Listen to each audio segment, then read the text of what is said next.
Welcome back, fans. Game 2 of the League Series. Taylor Lamb, Director of Athletic Media Relations, joined alongside Student Assistant Blake Collins.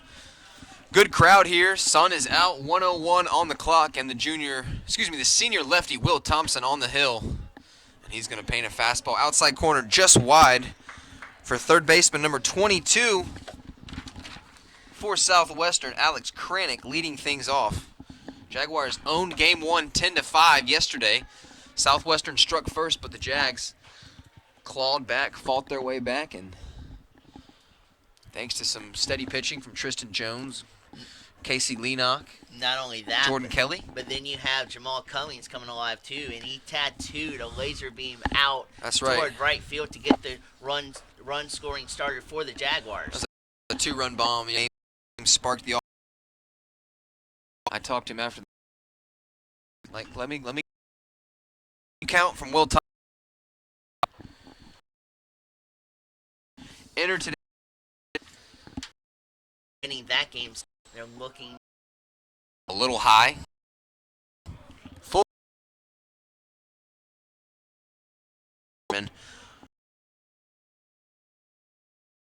Lots of his pitches, other than that curveball on miss, goes down in the dirt.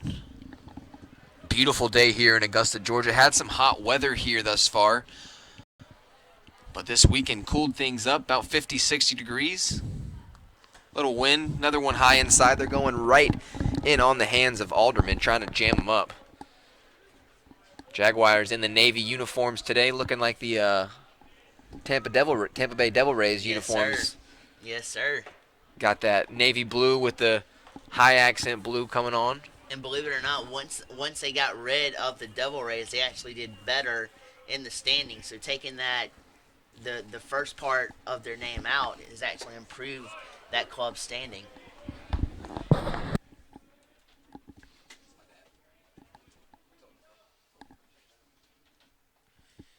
Will Thompson now gets sets, wheels and deals. A changeup inside corner this time, too tight for Alderman to handle. And he sends Alderman packing to the dugout.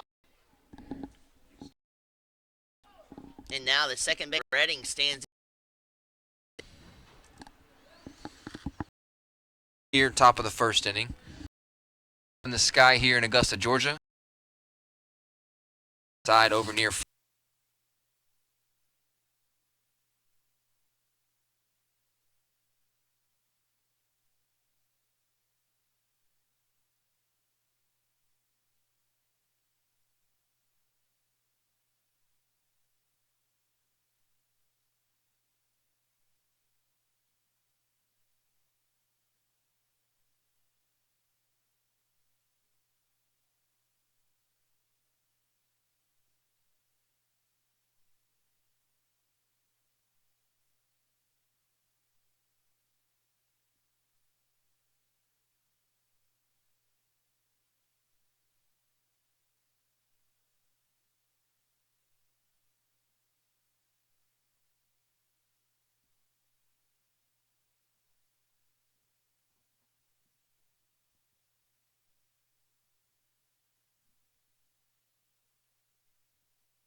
So coming to the dish for the Jaguars, a table setter for the early ball game today.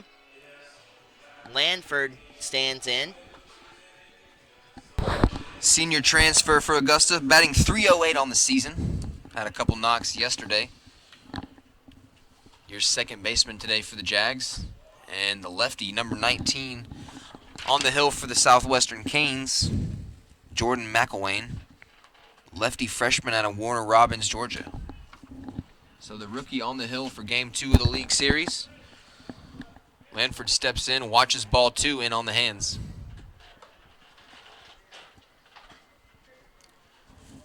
Two pitches to my recollection on the inside corner, trying to set up and establish that outside corner. He goes 3 in a row, low and inside. So the green light on for Lanford, the red light on for Lanford, going to make him throw a strike here to start the game. Southwestern in the diamond, sporting the gray unis, navy hats. Hurricanes come set. McElwain delivers. Ball high. 4 in a row. Not your ideal start for your pitching staff, but the Jaguars will take it. That brings up third baseman Cole Janowski. He's a senior. Jano 3 for 5 yesterday. Double, single, triple. Nearly missed the cycle.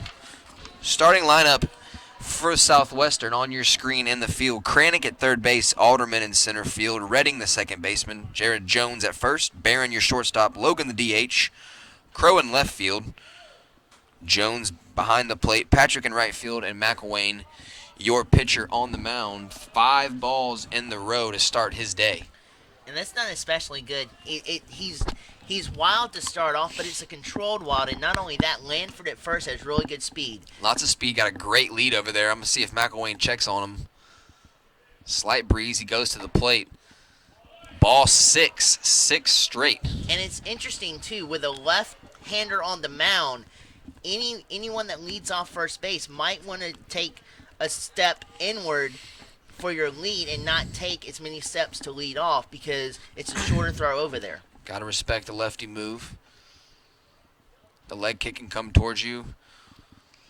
And he's going to go to the plate again. That one a little deceiving. Lanford took a few steps back towards the bag on that, even though it goes to the plate. 7 balls in a row. So just to lay it out, typically you step, lead, tender, you might see a 2 at first base. Back-to-back balls. That'll bring up out of Parkview High School, Stone Mountain, Georgia. After back-to-back walks, 8 in a row.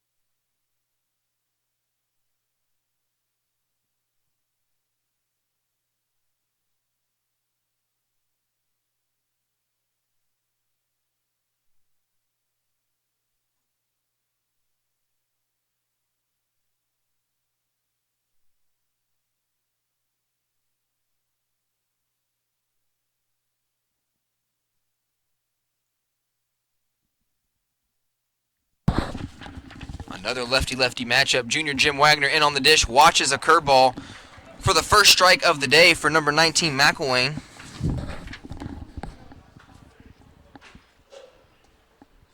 McElwain's 5th start on the season, 1-2 on the year, 6.38 ERA, and he's already got the 2 leadoff man for Augusta on board. Back-to-back walks to face Wagner. Here's the pitch. Another off-speed pitch. Late break catches some part of the plate, umpire says. 0-2 hole for Jimmy Wag.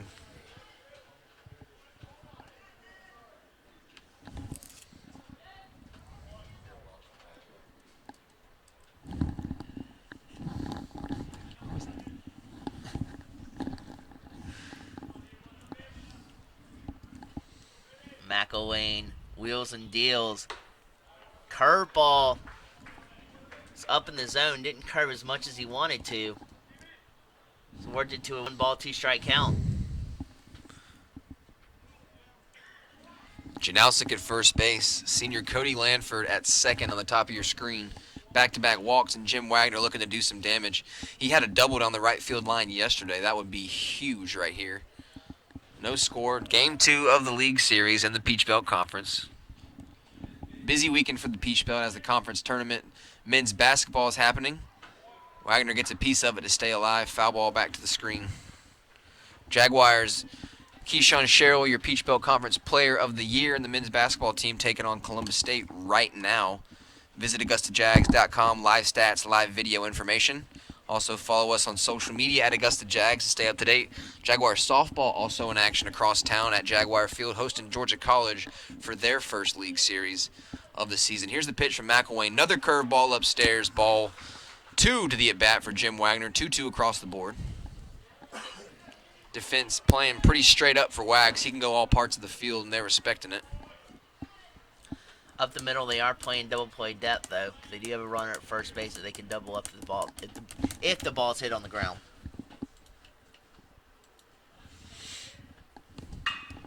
And there it is, an oppo shot for Wagner right at the left fielder, though. Both base runners have to retreat. It's an F7 in the book. One away for the Jags. Brings up rookie catcher Davis Murray.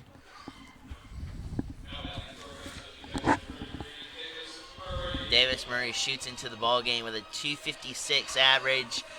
In 39 at bats, he's accumulated 3 runs on 10 hits. One of those 10 hits is a 2-bagger, as well as 7 RBIs. So he's had a pretty good season so far.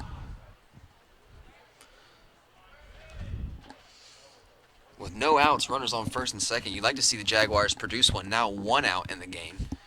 And that was a major Achilles heel for the Jags on Wednesday, and what led us to the 17-inning ball game is they left a lot of runners on base, and a huge opportunity here to scrap that and plate some runs. You heard that right, fans. 17 innings, 5 hours, 48 minutes of baseball on Wednesday. We're trying not to talk about it, but we can't stop. 17 innings. Stop. I'm being told to stop. I'm going to stop. Yeah. Another mound visit for the Canes. McElwain a little wild here in the bottom of the first inning. Back-to-back walks. Got a fly ball. 1 away. Rookie catcher Davis Murray at the dish. Murray hitting .256 entering the weekend. I love the Jags' approach, though, looking to go the opposite field. Lanford takes off to third base, beats the throw, gets under the tag. Jano holds up at first, stolen base on the path for Lanford. Now, man, just 90 feet away, first and third situation, and there's the catcher giving the defensive sign to the infield. Lanford didn't have as much of a lead as he wanted to, but that's where the agility and speed makes up for that lead. The speed allows Lanford to get under the tag at third base. I expect Janowski over at first base to try to play some trickery over here. Make the defense make a play. He's got a huge lead. Would not surprise me if the Jags put on a hit and run. Off-speed pitch. Murray waited. Foul ball to the right side.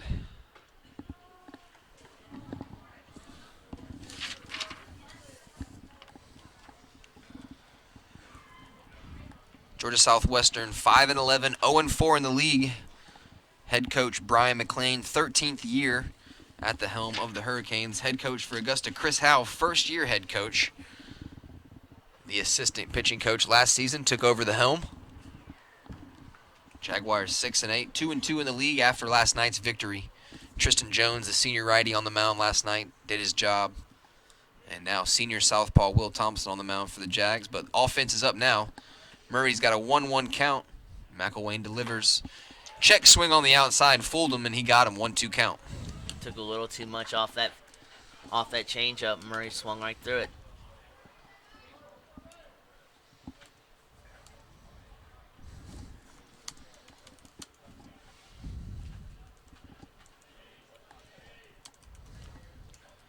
McElwain wheels and deals.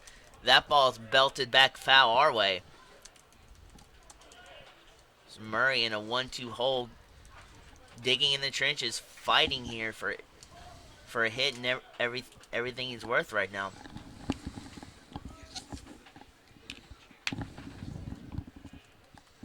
Got runners on the corners.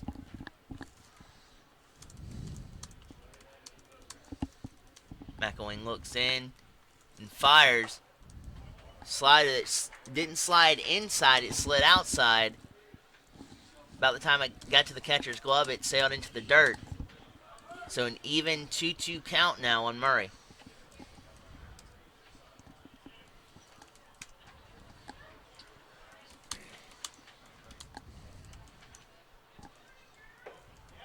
And that pitch on the outside corner, and Murray didn't like the call. Neither does the Augusta bench, but he is set down, and he will head back to the dugout.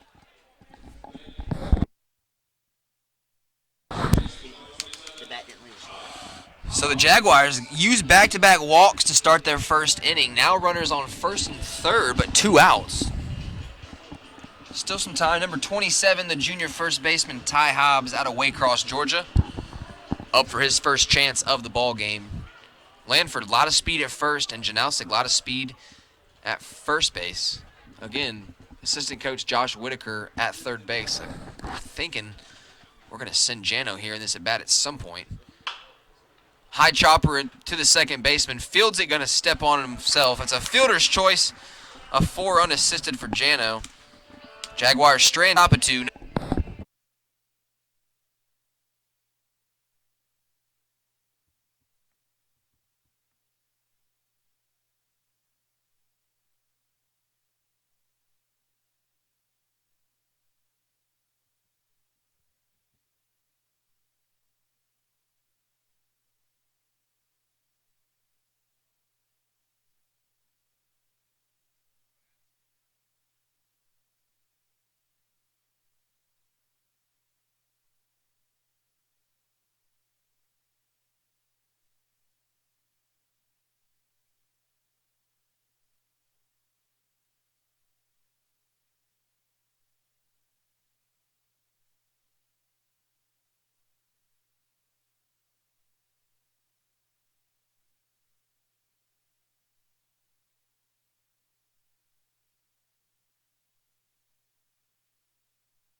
Will Thompson's back on the mound for the Jaguars. In very short work, retired the side in the first inning.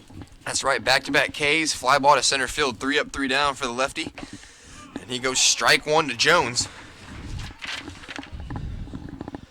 Number 7, Jared Jones, your first baseman for the Georgia Southwestern. Will Thompson tries to fire a fastball to nail the outside corner, but the umpire said it was just a little too far outside. A little bit of technical difficulty here in the first inning, but we're back on the live stream. There's a single right back up the gut from Jones into center field. That'll bring up number 3, Zach Barron, the shortstop.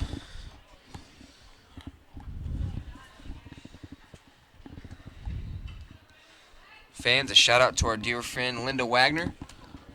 Sending you well wishes and good vibes. We miss you, we love you, and we hope to see you soon. No score here at Lake Olmsted Stadium. 1 hit for Georgia Southwestern. Got the leadoff man on board, top of the second inning. Will Thompson on the hill. Cole Janowsic, third baseman, playing in on the grass to avoid a bunt situation. And Barron looks to lay one down. Wasn't a sack bunt attempt. He was bunting for a hit right there. Exactly. He was trying to deaden it towards the first base line. If he can deaden it that way, he has a chance to beat it out because Hobbs has to hold the runner on at first.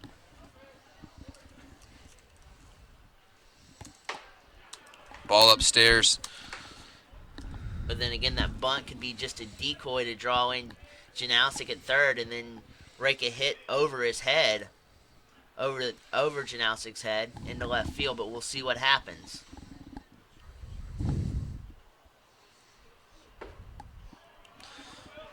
Ball 3 of the at-bat. Barron 3 in a row. And that he does outside corner there. 3. So now Thompson looks to Murray for the sign. He gets it. He sets up, wheels and deals. That fastball's belted high. 3-1 pitch. Huge break for Will Thompson to get that. Senior shortstop Tyler Roberts camps under it. Tremendous. In the green, in the hot seat for the batter. Exactly. 3-1 count in control. Exactly. And to get an infield pop-up, huge. Now a ground ball double play gets us out of the inning. Hopefully we can get Josh Logan, number 15, designated hitter today for the Canes out of Americus, Georgia. The bad part for the Georgia Southwestern was he wants that swing back in the driver's seat 3-1. No doubt. He definitely wants that swing back because he had the perfect opportunity to get the runner over from first to third. Thompson's starting a lot of batters away. He goes outside again. Ball. Just a bit outside, ball in the corner. Jones at first base, got a big lead. Back-to-back lefties on the mound. One for the Canes, one for the Jags. Strike swinging right there, 1-1 count. 1:26 on the game clock. Scheduled for a doubleheader here, 2 9-inning games.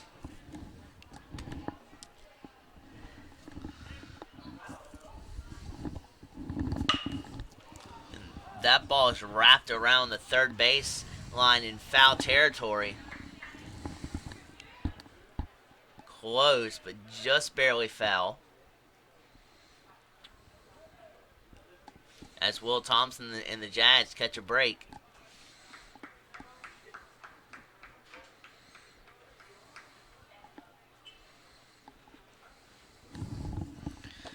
Thompson goes right back. Off speed, strike out looking. Have a seat, Logan. Third strikeout on the day for the southpaw, Will Thompson. Number 4, Aaron Crow back to the dish. You can tell Logan was looking for a fastball because that off-speed breaking ball just completely froze him dead in his tracks at the plate. Those knees quivered a little bit. That they did. And here's the thing, too. Crow, and I've seen a lot of guys have open stances, which means that Thompson has a little more room on the outside part of the plate to work with. Right there, Crow swings at the first pitch. Tough trouble, bloop single into the right side. Will Zimmer going to field it in front of him. It's a single. Jones moves up a base. No worries. 2 outs, forced out at first, second, third. Number 34, Zach Jones, freshman out of Milton, Georgia, with his first trip to the dish. So Will Thompson looking good. Got another pop-up that he needed, but that one just placed in no man's land. Will Zimmer got to play that in front of him to make sure Jones doesn't move up another base or take the first lead of this ball game. Not only that, but it's a good idea to not try to dive for that as well, because if he does that, more than likely the runner at second scores, and not only that, but the batter who just hit would wind up at third. It's a good decision there by Zimmer to play it in front.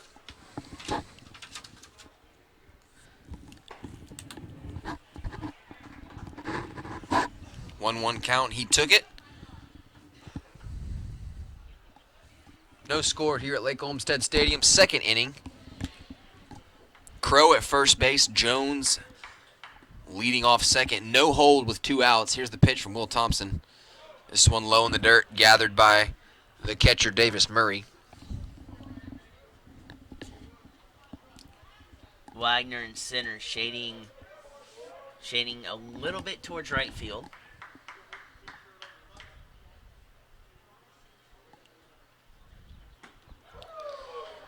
Thompson goes away, low and outside, strike swinging. Good positioning on the plate there. We get our second Yahtzee of the ball game. Yahtzee.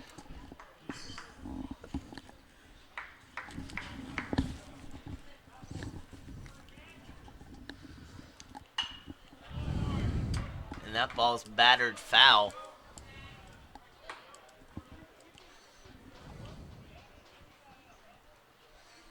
Be a concourse area baseball. Free souvenir for the fans. Fans, again, men's basketball, big day today in action versus Columbus State in the Peach Belt Conference semifinal game. Jaguars trailed 24-20, 5:59 remaining in the first half. Strikeout swinging right there. Will Thompson comes right back. His 4th of the day. We're headed to the bottom of 2. No score here at Lake Olmsted Stadium.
McElwain's first pitch.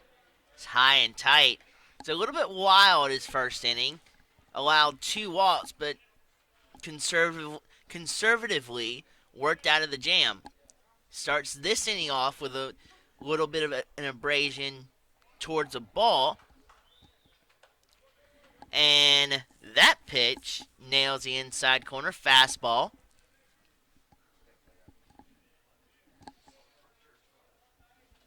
Let's see what McElwain does here. So he delivers sinker that just dips below the strike zone. 2-1.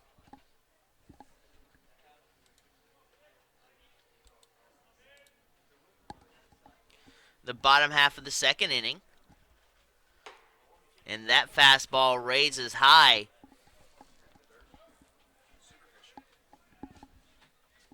That'll get you in front of the gate, in front of the line at the pearly gates.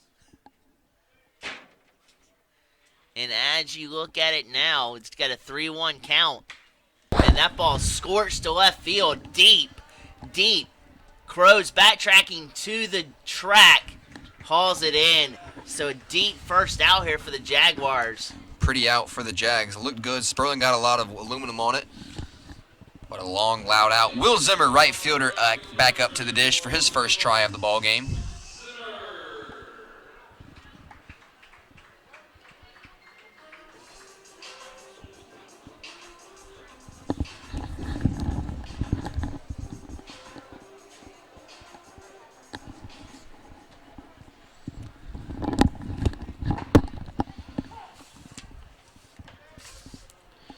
Strike on the outside to Will Zimmer, his first at bat of the ball game. Jaguars, no score, 2 hits for the Canes.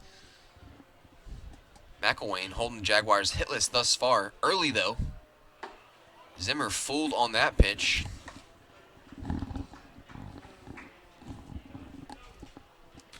This is a quick 0-2 hole. McElwain started off this inning with a ball, but he's quickly settled back into the zone, striking out Zimmer right there on a breaking ball down in the dirt. 3 pitches, 3 strikes, 1 out for Augusta. Jamal Cummings had a 2-run bomb yesterday to spark the Augusta offense. He's back at the dish. The designated hitter today in the 8th hole for AU. Left-handed batter, left-handed pitcher matchup.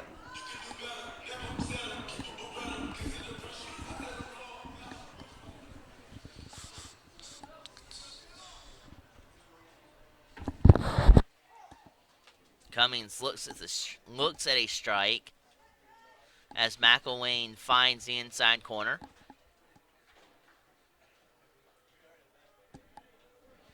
McElwain's second delivery.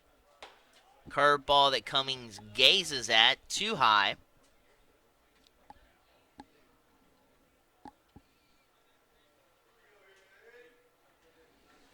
And as you look at it, McElwain ready, sets, and fires. That ball is tapped toward third. Great play from Georgia Southwestern. And he missed the tag.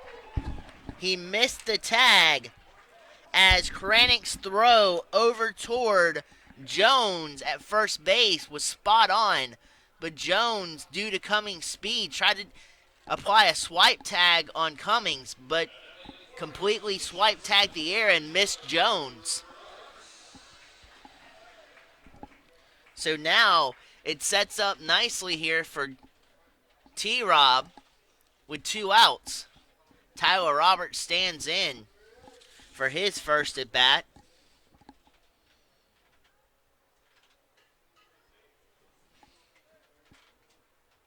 As he shoots in with a .333 in 48 appearances at the plate, 4 runs, 16 hits, 3 two baggers, and also 8 RBIs to boot. Cummings is fast, so you would think any ball that is jacked out toward the gaps in left center or right fielder, Cummings might be able to scoot on around the bases 360 feet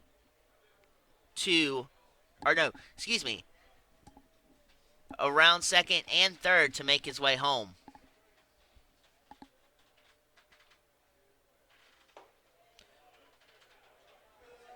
That would be 270 feet.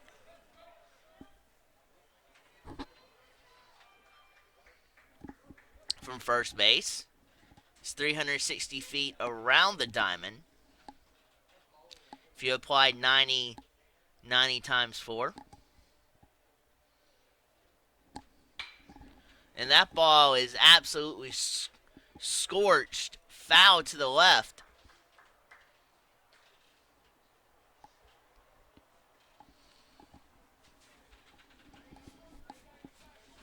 Out toward the Augusta Jags bullpen.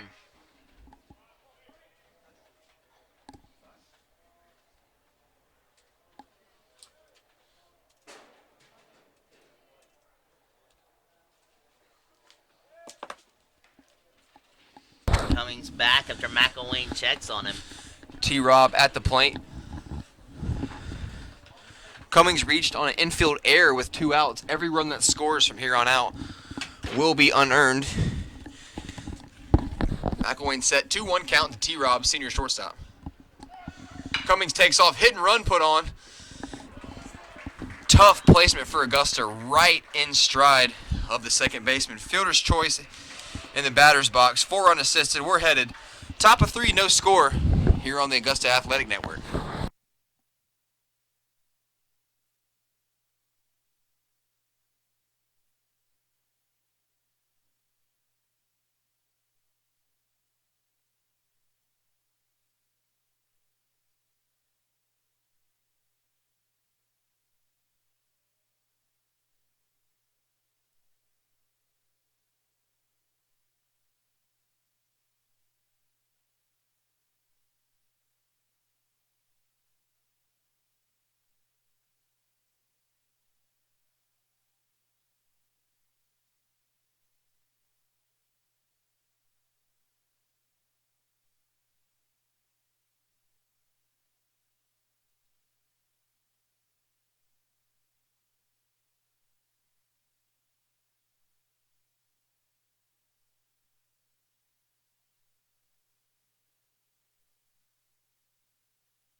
No score. The senior lefty Will Thompson on the hill for Augusta, and he's going to go ball 1 upstairs to Patrick, your right fielder, 9-hole hitter. His first attempt of the day, Clay Patrick.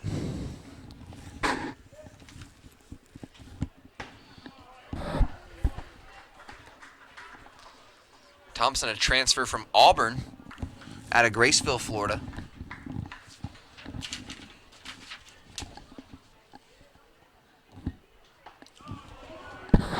That curveball curves at the exact spot Will Thompson wanted to. Start at the high end of the strike zone and curves down into the outside corner. 1-2 now. As that fastball drops as it gets to the plate for the second ball. 2-2 count. No score here in the game. Jaguars hitless thus far in 2 innings.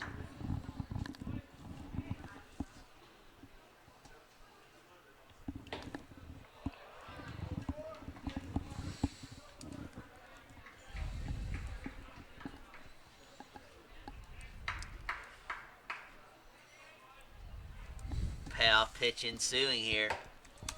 Loses him on 4 straight balls. That's Will Thompson.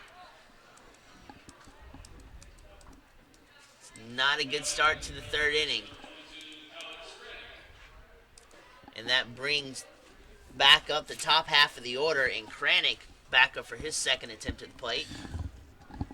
Walk for Patrick. Right. Brings up Kranick, third baseman. Yep.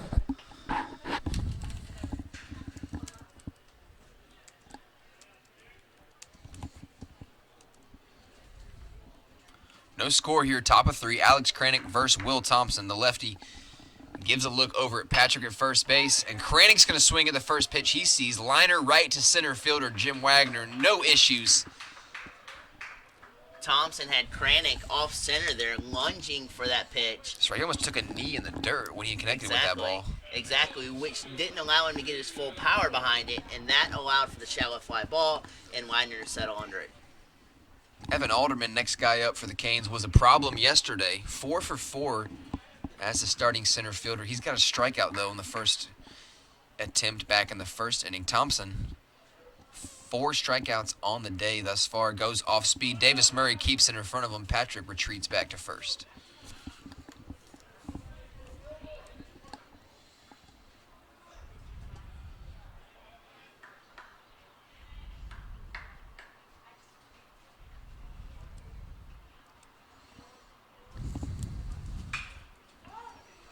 And that ball's popped up foul to ground here at Lake Olmsted Stadium.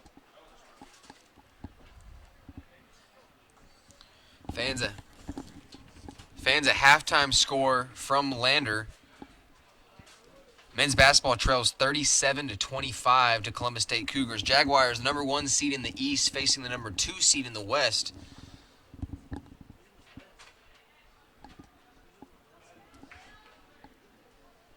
UNC Pembroke, your number 1 seed in the PBC West Division. Keyshawn Sherrill, 8 points in the first half. Ryan Burnett, and Ja'Cory Payne for Columbus lead the way with 10 each in the opening half.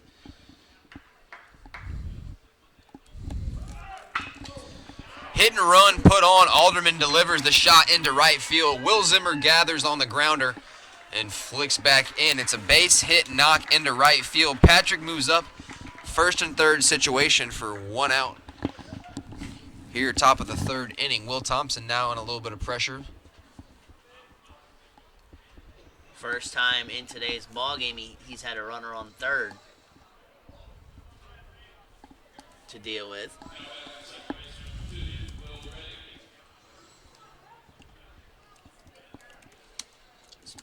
Murray now applying the defensive signs. Fans bring you today's production. Myself, Taylor Lamb on the headset. Blake Collins next to me. Michael Sadomka on the camera work. Harmon Hardigree working scoreboard and music. Collier Baggett on the scorebook. And Jason Sherry, your PA announcer. No score, 1 out. Will Thompson going after in a 1-3 situation and goes over to check on Alderman, the quick center fielder for the Hurricanes. Keeping the double play in order. If you are the Jaguars, looking to gravitate the ball to the lower part of the strike zone so Georgia Southwestern can crush it into the ground. And also, too, with Thompson keeping the runner close at first, if there is a base hit, it keeps the runner at first from trying to score unless there is a gap shot that Georgia Southwestern hits. A bunt laid down, going to make Will Thompson field it. He goes barehand, throws over to first base. An outstanding pick from the first baseman, Ty Hobbs, to get an out, but the Hurricanes do get a run across the board. It's a 3 unassisted in the book. Sack bunt in the book. 1-3 sack bunt. Alderman moves up. Patrick scores. And a 1-run lead for the visiting team.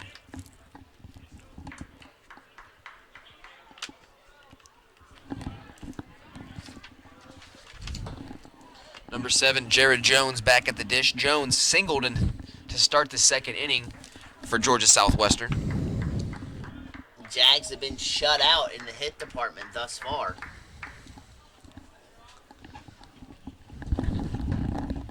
And Murray looks to pick off at second, but cannot. Good idea from the rookie catcher. Try to go backdoor on Alderman to get out of the inning. He's back on the belly in time. Alderman with a huge lead, and Murray, as insightful as he can possibly be, tries to nail him at second. Good off-speed pitch, little low, umpire says. Didn't like it. 2-1. So 3 hits for the Canes produces 1 run in the third inning. Thompson comes set, no hold at second base with 2 outs in the dish. Now Thompson might be a little bit flustered as he's in a hole, 3 ball and 1 strike count.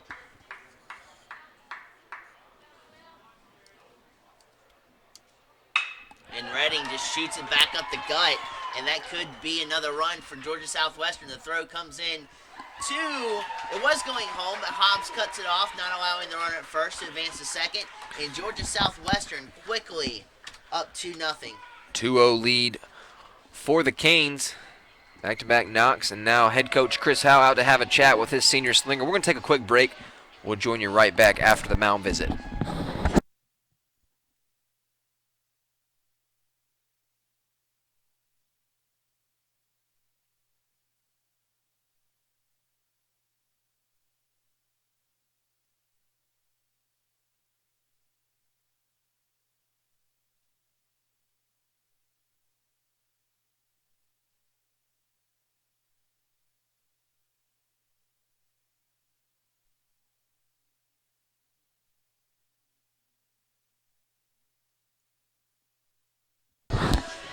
Head coach Chris Howe back on the diamond for his first trip of the ball game to talk to his senior southpaw Will Thompson. Settles him down a little bit.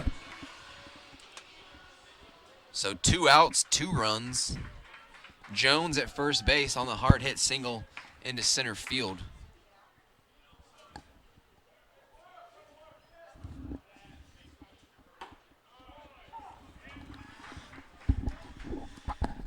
Rides over that outside corner with Thompson with a fastball.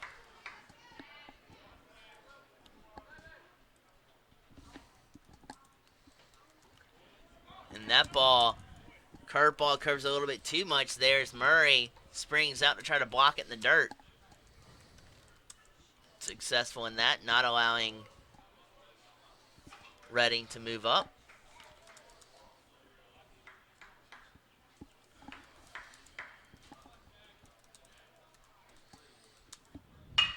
Ground ball right to senior shortstop Tyler Roberts. Flings over to teammate Cody Lanford. Gets him on the 6-4 grounder. We're headed to the bottom of 3. Jags trail by a pair.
McElwain is back out for his 3rd inning of work, shutting down the Jags thus far.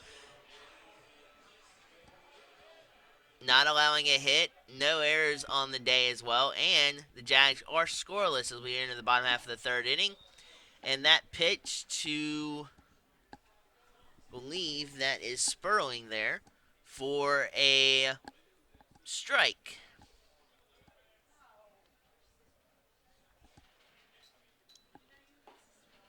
Ball sails on him, got a little too over the top and hooked it.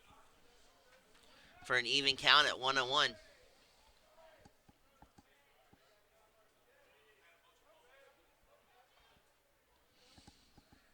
Next pitch by McElwain. And swing right through it. So McElwain has himself a 1-2 count as the Jags look to spread some offense around this first game. They have been held hitless thus far in this ball game.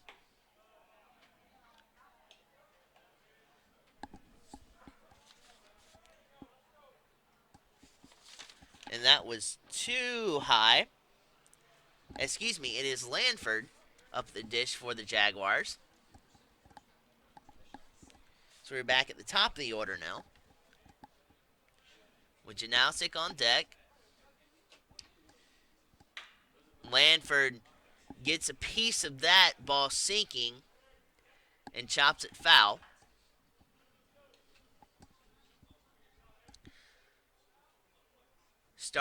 That ball started at the letters and sunk back into the belt area, but Lanford chopped a piece of it off. McElwain with a little bit too much mustard on that fastball, as that one almost sails past Jones, the catcher. Payoff pitch upcoming. That ball is rocketed to third base, but right at Kranick, who didn't have to move any at all. And Kranick puts the out away as Janausic now migrates up to the plate. L5 in the book. Jano back at the plate. He drew a walk. Wagner, who waits on deck, flew out in his last at bat.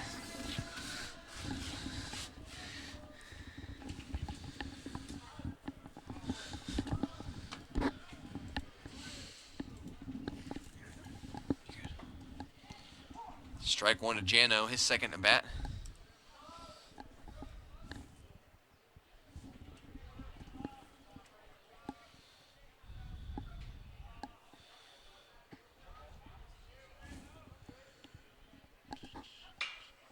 And that ball is crushed into left field in no man's land. And Janausic has himself at least a single.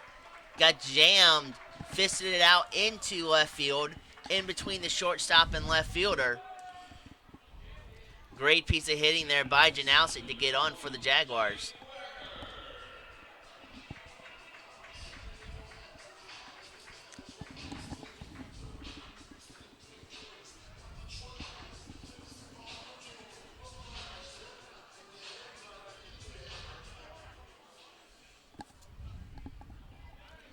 And so now Wagner looks to do some damage with Janausic on and give one of the runs back that Thompson gave up in the top half of the third inning.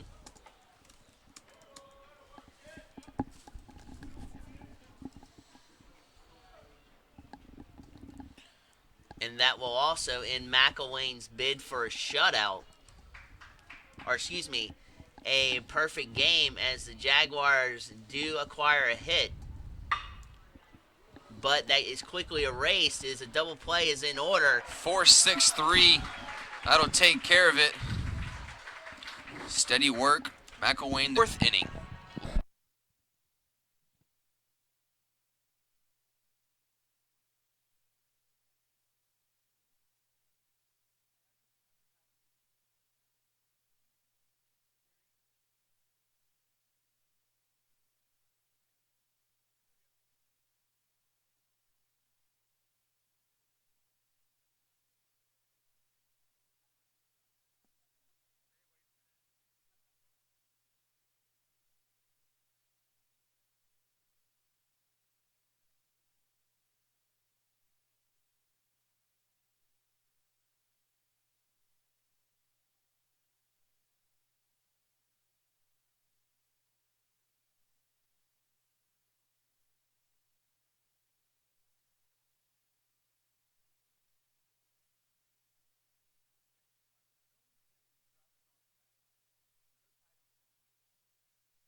Shout out to Tom Roberts and Clint Hardy, a couple of our baseball dads, for showing the love with the Gator out there, flying the Augusta flag. Awesome promotions here at Lake Olmsted Stadium. Come out to a game if you haven't been. Doing a lot of new things. Jags trail by a pair here in Game 2 of the League Series. But a shout out again, Tom Roberts, Clint Hardy, and all of our parents and the tailgating crew. Doing an awesome job. Absolutely. Absolutely making it even more fun for everybody who's at the ballpark today. We got a pretty decent sized crowd for a doubleheader here too.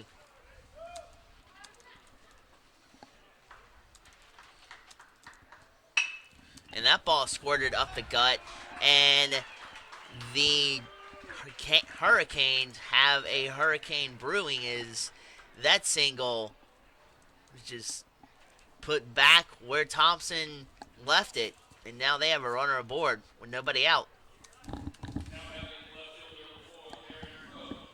Aaron Crowe back at the plate. He singled in his first at bat of the second inning. Jaguars trail by 2.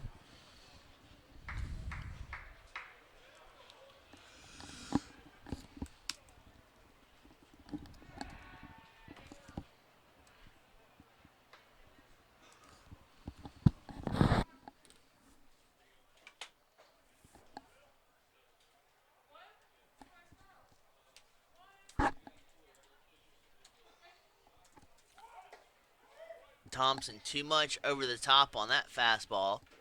Rides up on him.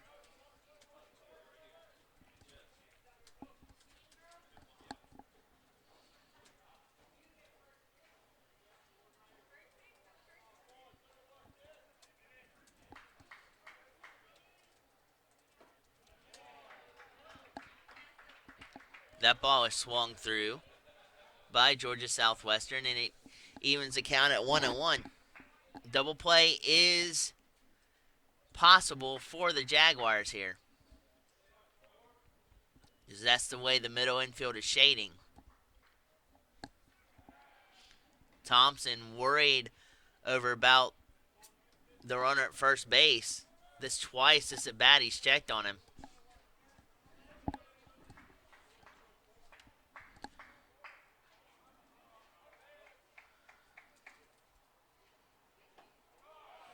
Perfect setup and perfect placement on that fastball as Thompson works out of a jam from a 1-0 jam to a 1-ball, 2-strike count.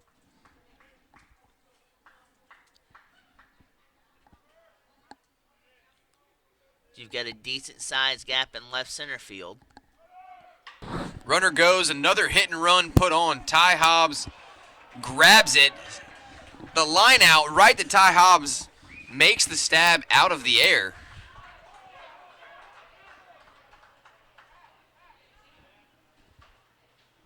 And they're going to say 2 outs here. Second base, Logan's not moving yet.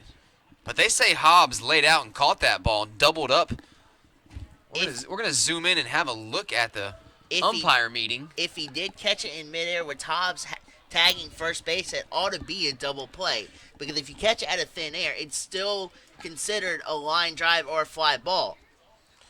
Absolutely. And the runner at first has to tag up after the fielder catches the ball. So umpires having a chat about it right here. Georgia Southwestern head coach Brian McClain arguing that ball hit dirt first. It'll still be an out regardless. Crow out at first base, but they're seeing if the leadoff man's now in trouble. And they're going to reverse the call and say he's safe. So it's an L3, The home plate umpire's job is not done yet either. Chris Howell wants an explanation of what they talked about. Because it looked like, from our vantage point, he did catch it in the air. They said it got dirt. 3 unassisted. Logan moves up a base path. And now number 34, Zach Jones, the freshman, struck out swinging in the second inning. So great play from first baseman Ty Hobbs, the junior. Laid out, made a good play, but can't double him up. So 1 out in the book. Will Thompson on the mound.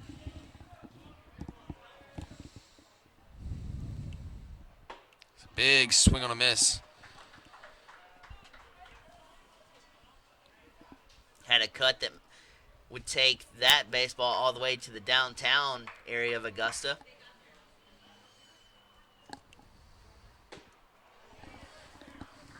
It's another massive cut there as Thompson is fooling Georgia Southwestern here. As they're in a hole, no balls and 2 strikes.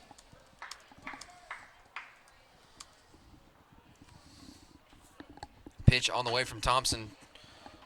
High in the eyes. Foul ball to the right side. 2 strikes. Fans, shout out to our ticket takers up front and former women's basketball studs Camille Gee and Samantha Carlson. Sam and Cam, we love you. Thanks for everything you do being out there. Make sure you get some money from these people. Thompson comes set. Foul ball back towards the screen. Update from the men's basketball game on the road. Jaguars down 42-27. Just the start of the second half. So head coach Dick Metris and the Jaguars looking for a big second half comeback. That's the Peach Belt Conference semifinal game.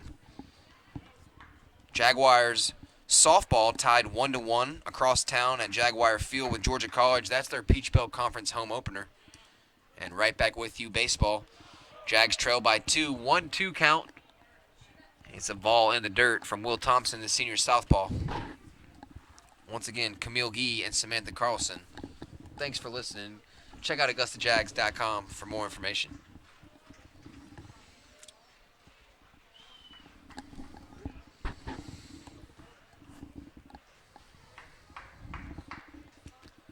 Two balls, 2 strikes, 1 out, and Zone's going to ask for time. He's granted it in the base path. Fans, live video, live stats for baseball, softball, and basketball on AugustaJags.com. Check that out. Track and field was in action last night at UNC Pembroke. They each took third. And tennis lost a heartbreaker to Young Harris. Liner to second baseman Cody Lanford.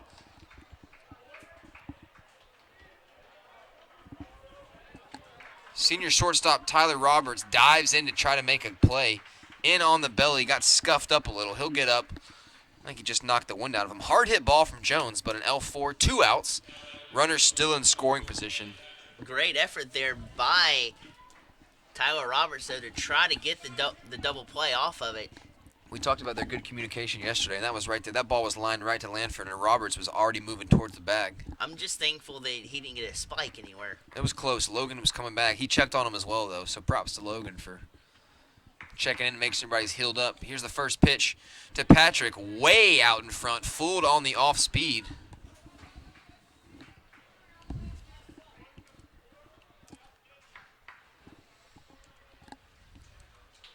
So now Thompson is set, wheeling and dealing. A curveball that is swung right through it.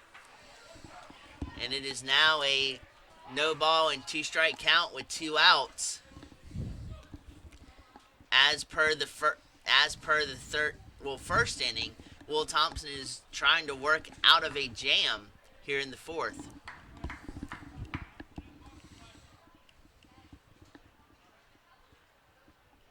Oh-2 pitch on the way from Thompson. Goes outside. Strike 3 swing looking. That's going to end the inning. Jaguars trail by a pair, looking for their first run. Bottom of the 4th.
just one little bit of a correction there. I'd said that Will Thompson worked out of the first inning in a jam.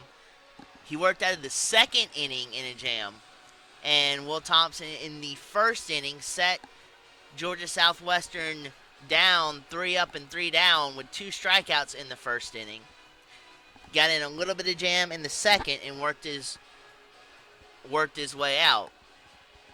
Georgia Southwestern's 2 runs, they did come in the third inning. But now we turn the tables back here in the bottom half of the fourth inning, as the Jaguars are marching up to the dish. And it's freshman catcher Davis Murray to lead things off. He takes the first pitch and lines a fastball into left field. 1 pitch, 1 knock for Augusta. That's the way to start the fourth inning, trying to claw back into a ball game that we trail 2-0. Jaguars know what McElwain has in his arsenal, so why wait? If you see a pitch that you like, stay aggressive, and that's what Murray did right there, just pounding the ball into left field. That's right. Everybody's seen him one time through, recognize the, pitches, and try to jump on a first pitch. We talked about yesterday, a lot of pitchers are obviously going first pitch strike. Oh, definitely. Every pitcher wants to get ahead of a batter. Definitely. And they usually do that by fastballs, is what we were discussing yesterday. And I brought it up, and I'll mention it again about it seems to me that with pitchers knowing hitters are thinking that way, might want to start them off with a changeup or something off speed to confuse the hitters. But as you saw right there, fastball from McElwain and Murray's at first.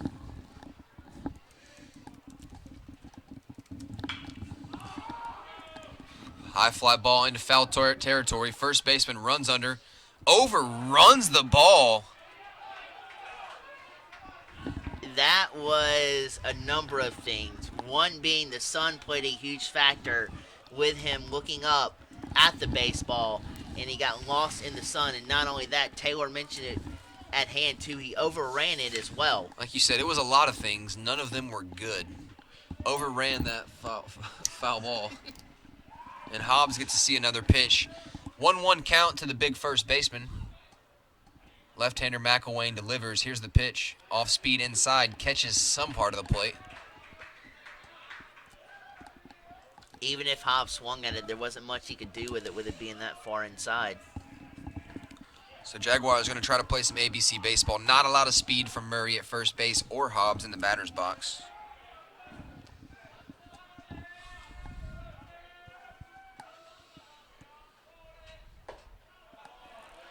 Hobbs watches another 2-2 count, works himself. ABC baseball is something the Jags were absolutely amazing at last year.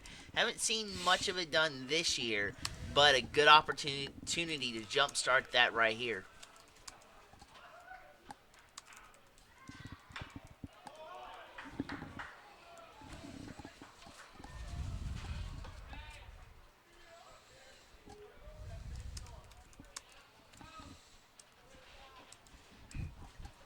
Fans will check back in with you with basketball. 12:35 remaining in the ball game. Augusta down 44-31.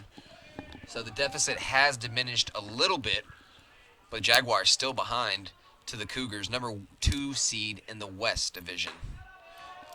This is the Peach Belt Conference Tournament semifinal game. Lander is the host. Winner of that game plays tomorrow for the championship title at 2 o'clock.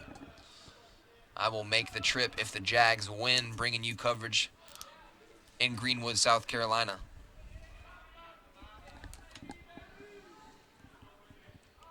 Jaguars won the PBC East Division title and owned the best regular season record in all of the league. Keyshawn Sherar, senior guard, named player of the year. Ty Hobbs belts a fastball off the wall.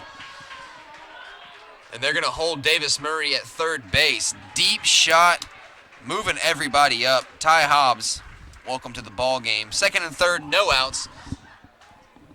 That's going to bring up freshman left fielder Adam Sperlin.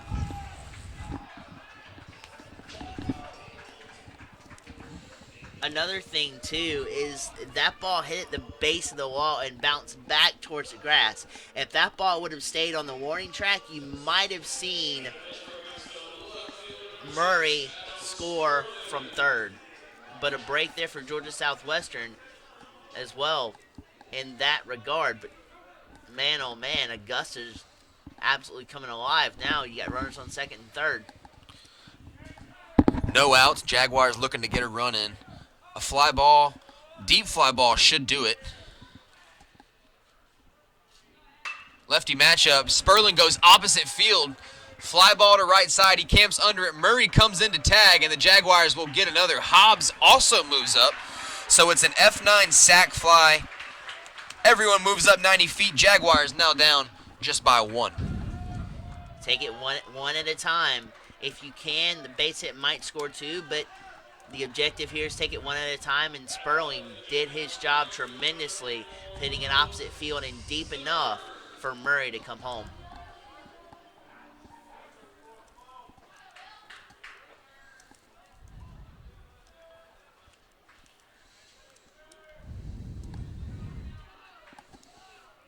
And now Zimmer stands in with a chance to acquire an RBI. Zimmer swings the first pitch.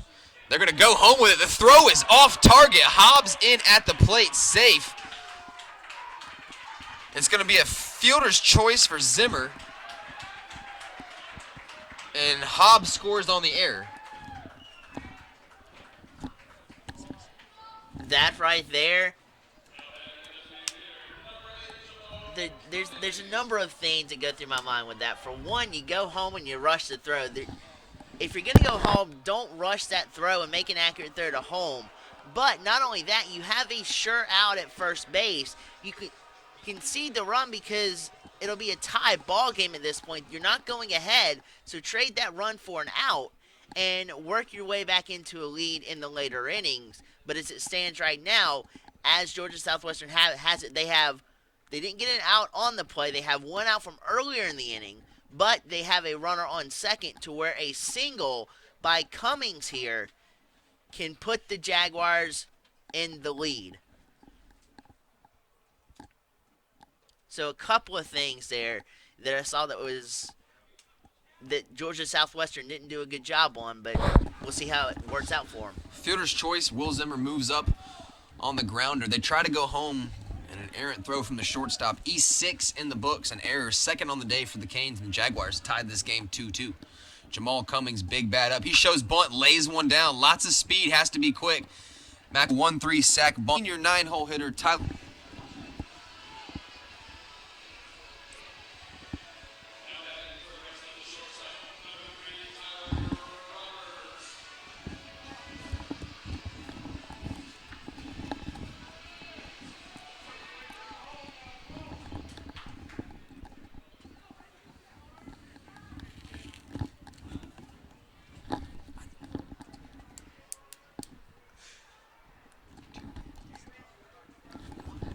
McElwain wheels and deals this time.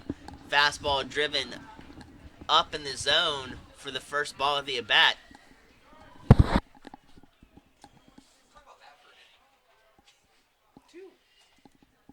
And now you've got the 9-hole hitter who works like a 2-hitter in his power and in his contact. Tyler Roberts at the dish. He watches the off-speed all the way in on the hands. Called a strike.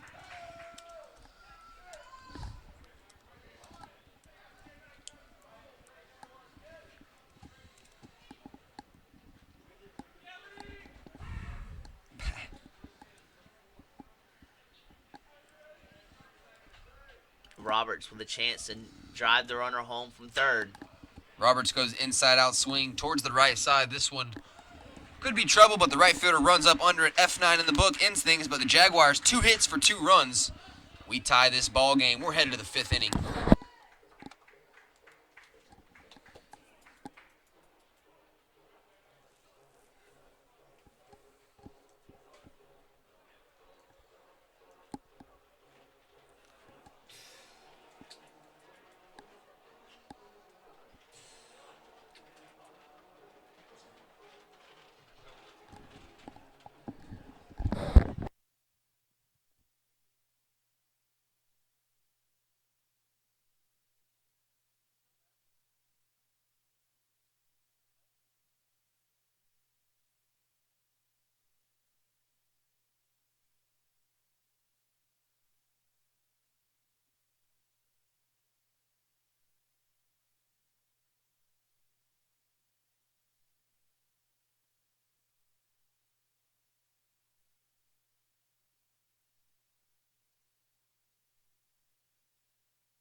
So now back at the top of the order as Will Thompson goes toe-to-toe with Alex Kranick for Georgia Southwestern.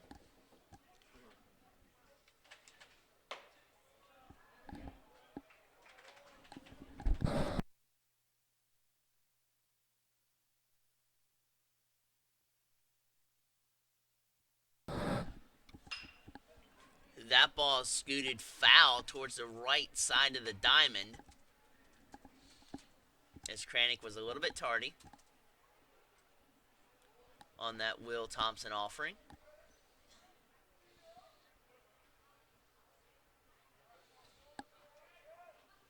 Thompson releases his next pitch.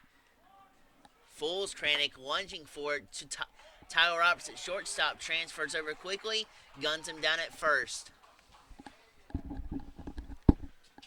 So one out here in the top of the fifth inning as Alderman stands in. 1 for 2, strikeout in the first, single back in the third inning.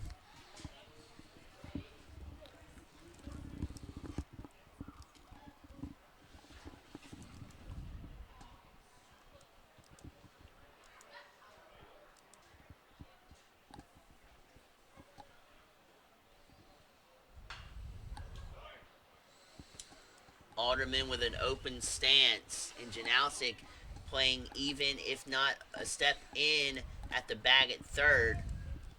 With that open stance, Alderman can kind of gear the bunt attempt if he bunts it toward the third base line. Excellent picks there by Thompson, breaching the inside part of the strike zone for an 0-2 count.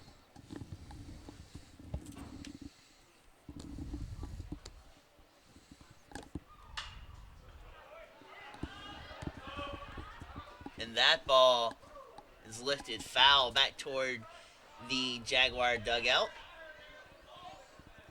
after he could not catch up with that fastball.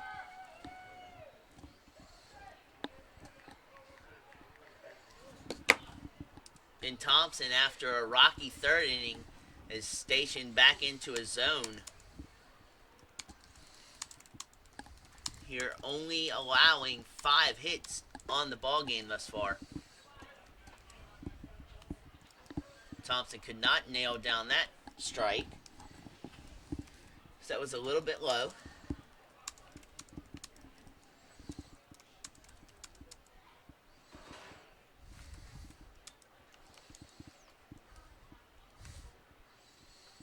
A little bit of a delay because I believe a ball was thrown onto the field.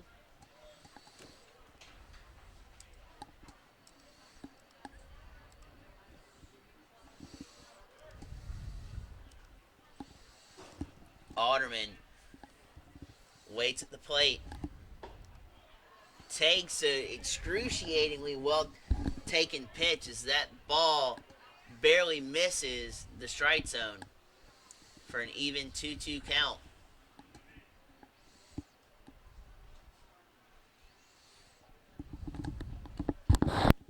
In time there by the umpire as Alderman steps out.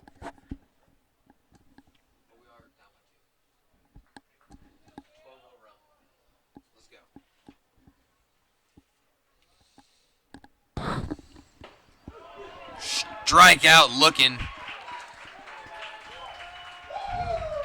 6th on the day for Will Thompson. And Alderman having a chat with the umpire. Didn't like it. Throwing his hands in the air.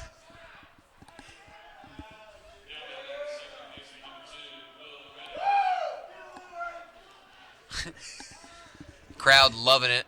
Reacting to it. 2 outs now. Brings up number 2, the second baseman, Will Redding, batting .294 to enter the weekend. Will Thompson back in the windup. He delivers. Strike.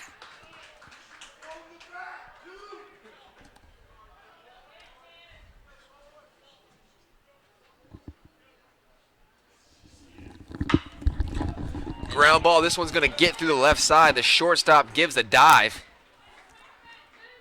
Good try, but not strong enough. Sneaks through into the outfield.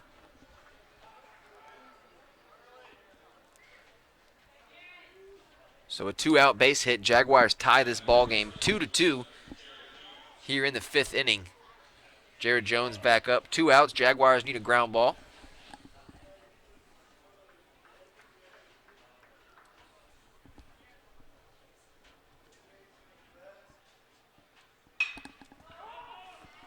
And that ball's belted foul.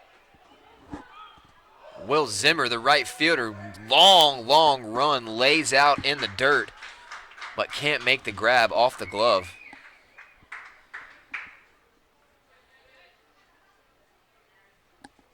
Great try from Will Zimmer.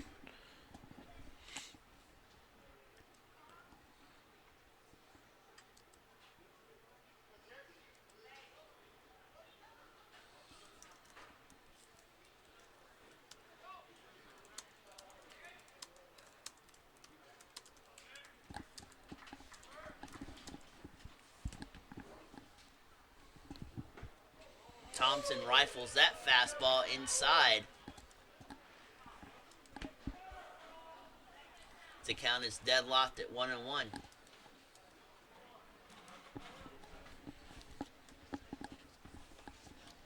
Back quickly with the next pitch, and it tails outside for a 2-1 count.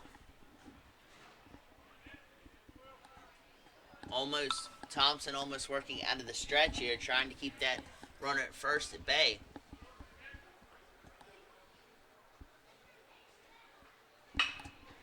Hard hit ball again into left field. It's Adam Sperlin right in line for the out. Jaguars still tied 2-2. Cody Lanford, the leadoff man, to start things off for Augusta, bottom 5.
Lanford back up for the Jaguars. And Georgia Southwestern still sticking with McElwain on the mound. That's right, only giving up 3 hits. McElwain thus far in the ballgame. We'll give you his stat line. In 4 innings, 3 hits for 2 runs, only 1 earned. A pair of walks, pair of strikeouts. This is his 19th batter in Lanford.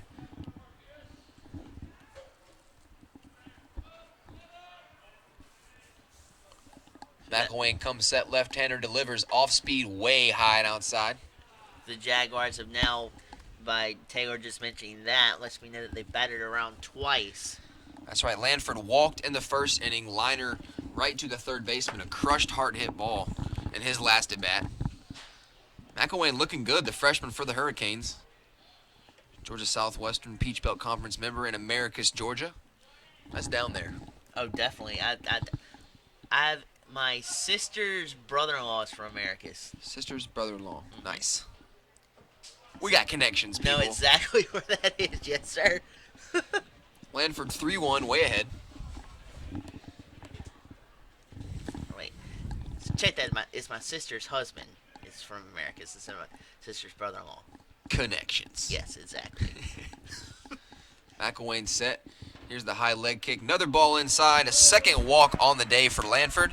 Leadoff man on board.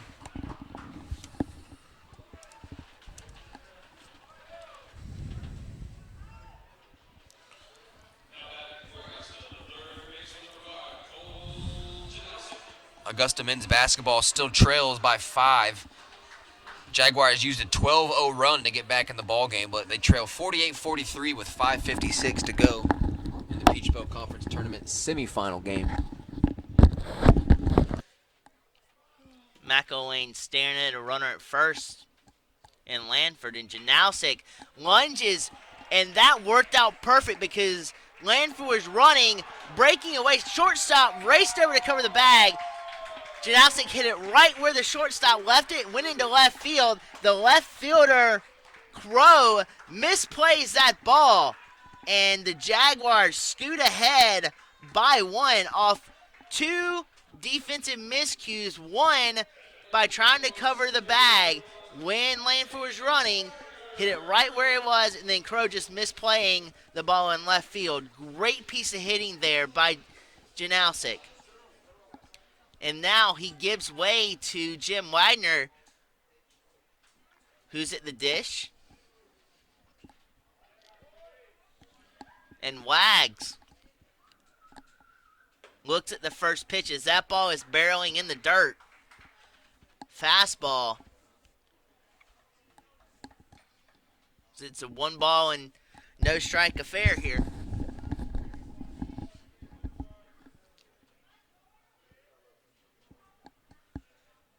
Jaguars are creeping up in the hit column too, only trailing by 2, 6-4. And that ball sails out into the concourse area.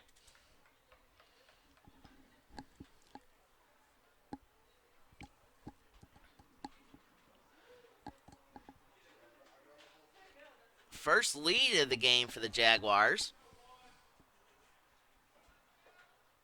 Takes a lot of pressure off Thompson when he goes back out on the mound. And McElwain delivers, and Wagner sends a skyward high fly out in left field, corralled nicely by Crow. To the first out of the bottom half of the 5th inning.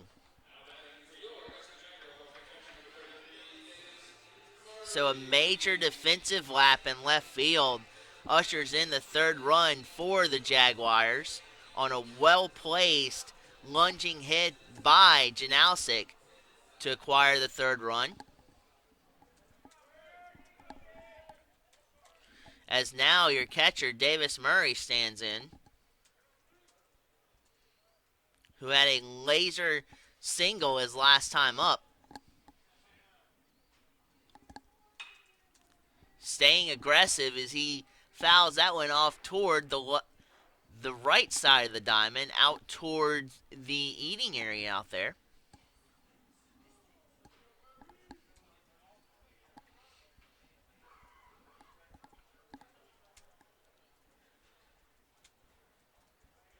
You think here with Janowski's speed, a single would bring him 180 feet around to home plate. McElwain knows it, and he looks Janowski back.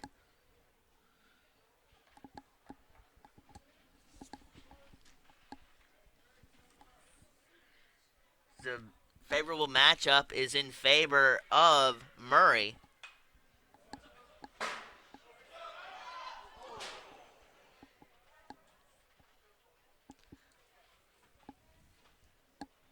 And that was ripped foul back our way. Back into the bleachers here. Let's pray that the fan who got hit off the ricochet is okay.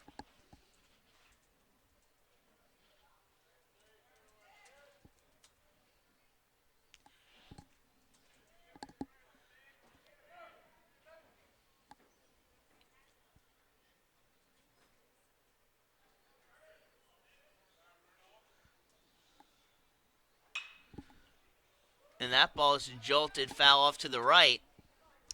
And even though that foul that hit the top of the stands here, it ricocheted off there, loses some speed, but it hit the lady in the stands right in the back of the head. So we've got medical personnel and security people checking up on her. So we'll see how she is doing as the half inning progresses.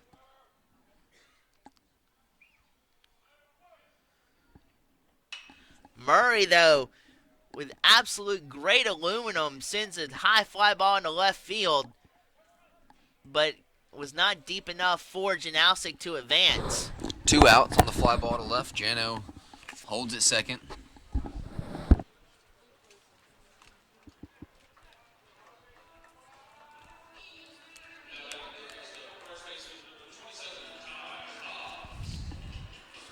Ty Hobbs, first baseman, back to the dish. 2-way. Jaguars lead by 1.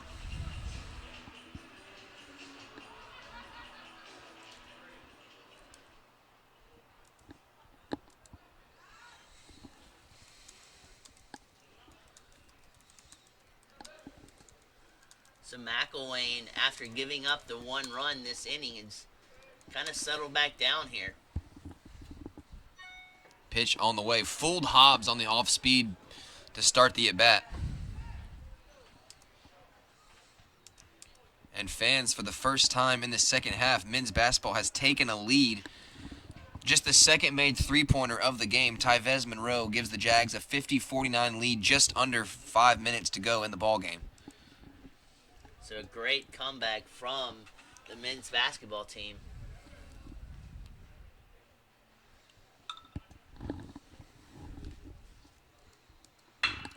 And a hard hit ball from Hobbs. This one's going to roast the left fielder in off the wall, has to play it. Jano's going to come all the way around. And there it is, a 4-2 lead for the Augusta Jaguars. Jags continue to rake at the plate. That was an inside fastball that Hobbs got his hands through and around and pulled it into left field with some power behind it. And the left fielder just could not catch up to it.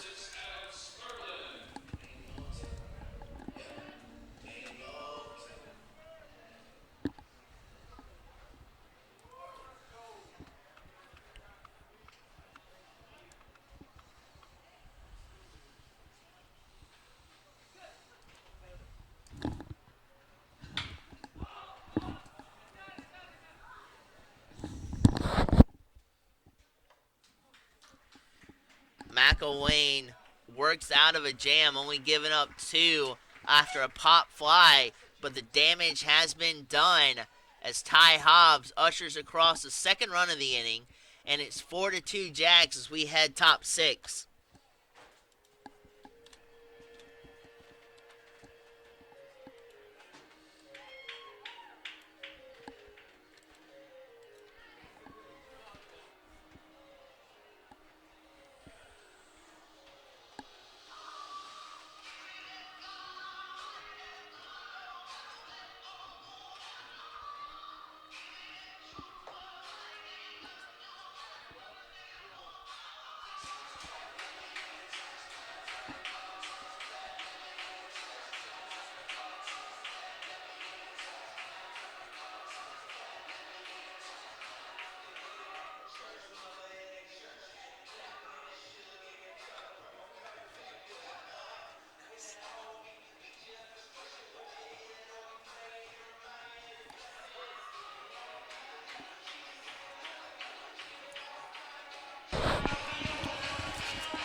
Thompson's day's work is absolutely beautiful, only giving up 2 runs here in his 6th inning of work as that ball is belted to left field. Scary out. Off the glove of Sperlin, deep fly ball into left field. It's going to be a double. Double for Barron to start the inning off.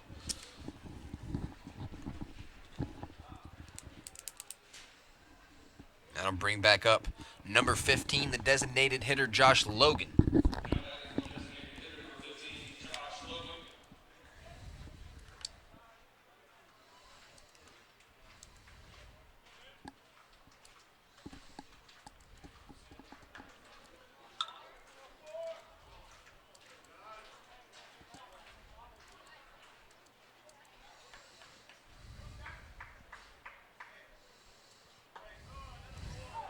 Curveball, slow developing at best, and that catches the inside corner. Anything middle and inside, they can turn on it with an open stance. And Thompson is trying to look at working the outside corner now, opening that up with an inside curveball last pitch. That ball is sailed up over the top of the canvas here at Lake Olmsted Stadium.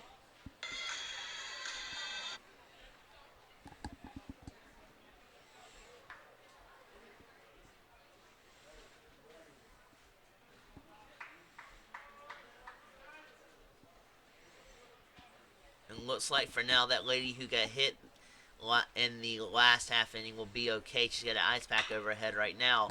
As that ball is squirted toward third base, Janalsic comes up gimpy after that throw, but gets the runner in time at first base. 5-3 ground ball. 1 out. Barron holds at second base, and they're going to check on Janalsic. We'll take a break with them.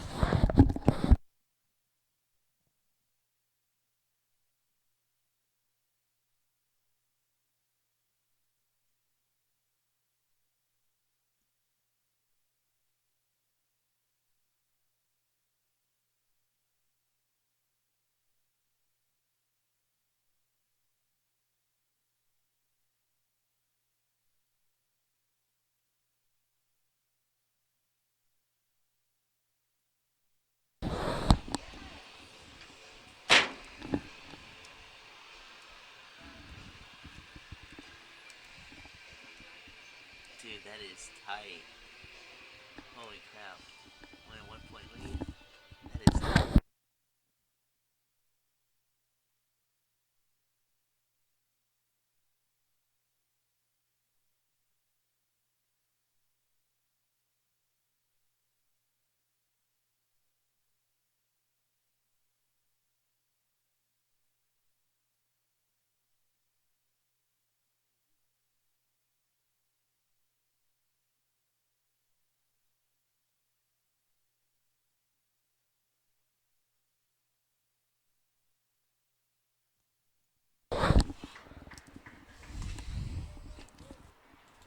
One out. Crow at the plate. Off-speed pitch from Will Thompson.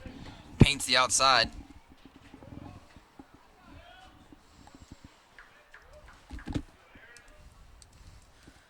So Thompson now stares at a count to his advantage. Make that 2 strikes on Georgia Southwestern. As he now, if Thompson wants to, can set up Georgia Southwestern here with a couple of pitches to play with. Goes in the dirt. Janalsic stays in the ballgame and fires to first base in time. As Janalsic with a heck of a play over at third base. After a scare with maybe rolling an ankle, he comes right back and shows off the cannon across the diamond. 2 outs. Zach Jones to the plate. Will Thompson, the senior southpaw, looking strong on the mound for Augusta. As you mentioned that too, it was, with it being a scare like that, Janalsic used all the power in his arm to mosey that across the diamond. There wasn't much power through his legs there. As Thompson pitches a dirt ball there, but no offering at it for Georgia Southwestern.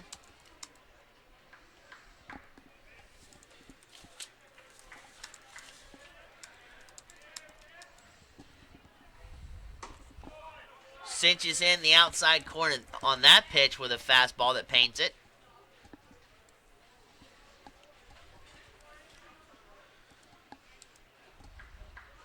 Still a 4-2 ball game here in the 6th inning. Will Thompson's in his 6th inning of work. He wheels and deals. Slider inside. Dugout wanted a call on that one. Murray with the vision enough to throw back to second after the lead runner at second ventures off too far. Murray tries to gun him down at second. to no avail.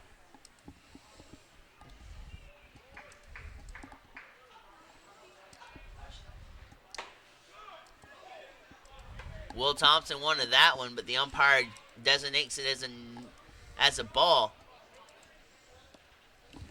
So a lot of movement out on the second base pads and dancing off second. So we'll see if Murray elects to throw back to second. It's more than a 3-step lead at this point.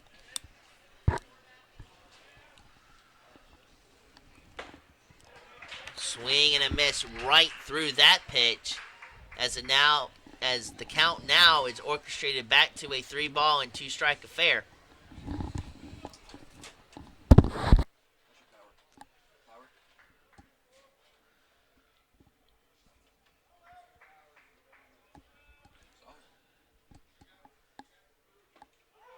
And he gets him swinging and gets him golfing at a pitch in the dirt.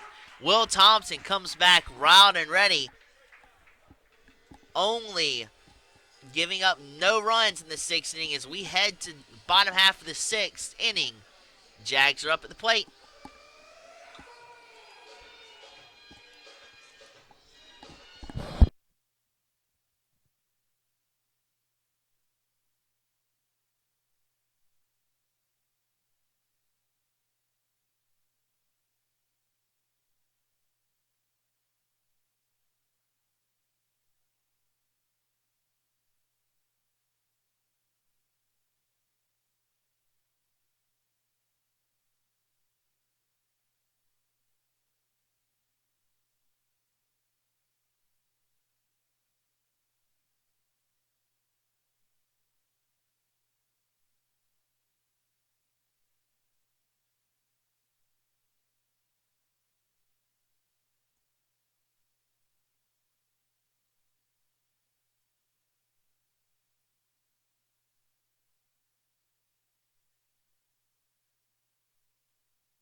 Zimmer's the first man up to the plate for the Jags here in the Jags half of the 6th inning.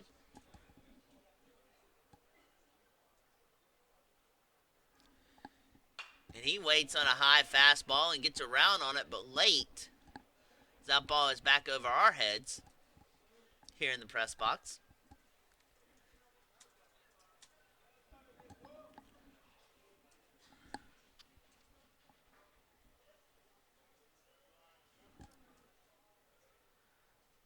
Zimmer waits a second pitch, and that's more in his wheelhouse, but low. So he gazes at it, and it's an even 1-ball and 1-strike count.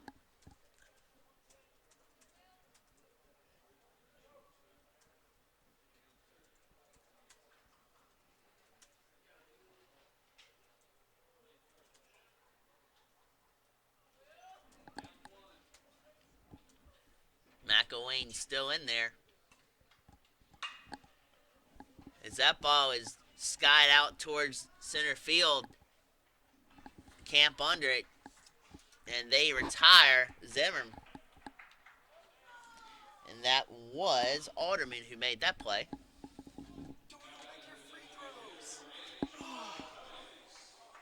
Doyle, make your free throws.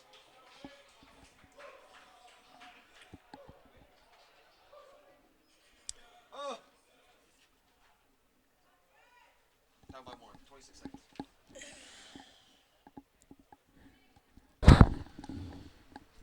Jamal Cummings at the dish. Rakes one right back up the middle off the McElwain offering. Single into center field. First hit of the day for Cummings. Second on the weekend.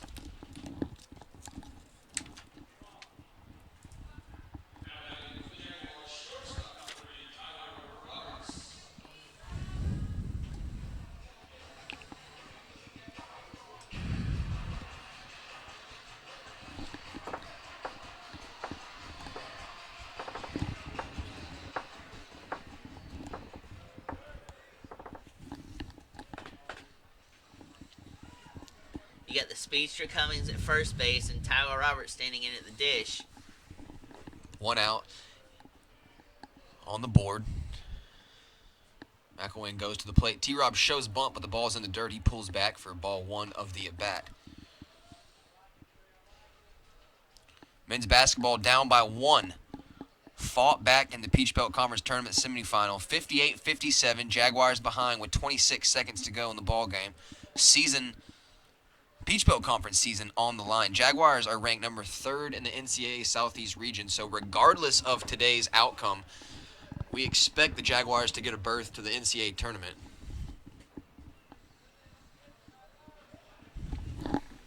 Columbus State back at the free throw line. 21.8 on the clock.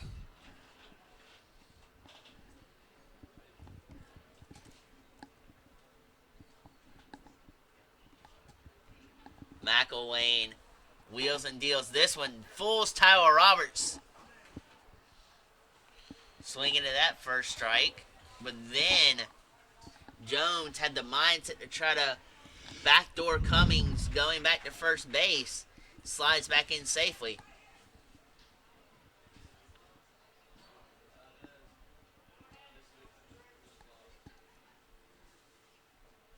It's about get your average lead at first base, and he takes off, does Cummings. Nowhere near in time. This one goes into center fielder. Jamal's going to hold up on the base path. Speed will kill you every time. It puts pressure on the catcher. Not only that, the pitcher to make a pitch to where the transfer is easy for the catcher. And that time, Georgia Southwestern did it perfectly. Just a speed outmatched the fundamentals there for Georgia Southwestern.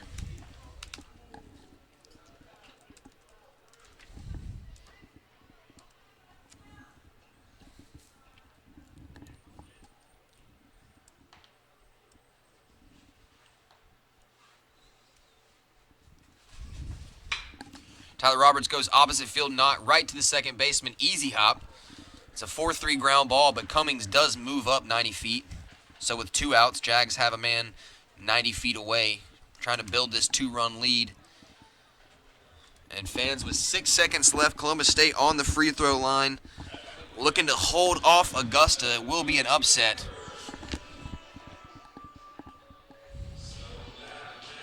And if you're ever wondering what we mean by ABC baseball, you're seeing it to a pristine, picture-perfect element. Jamal had a single up the gut, stole second for your B. Tyler Roberts also with the B, gets him over to third, and now for the C, we'll see if Lanford first pitch swinging, deep fly ball into right center field. Chasing is the center fielder, makes the play on the warning track. Good grab, F8 in the book. We're headed to the 7th. Jaguars on top, still by 2.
play, Patrick makes his way up to the plate for Georgia Southwestern, the 9-hole hitter.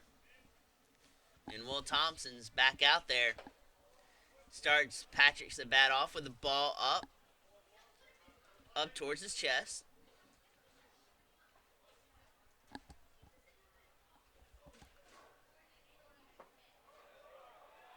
Wanted that pitch, but the umpire doesn't give any leeway on it, so it's a 2-ball and no strike count off of that fastball that missed. Comes right back at him, right down the pipe, and Patrick's late on it for the first strike of the at-bat.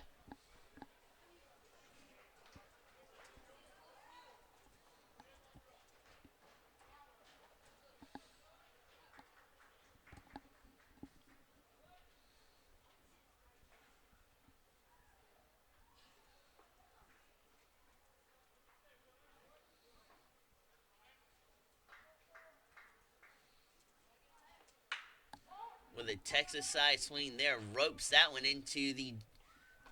over the Jags bullpen, out into the parking lot. And no cars were harmed in the making of this production.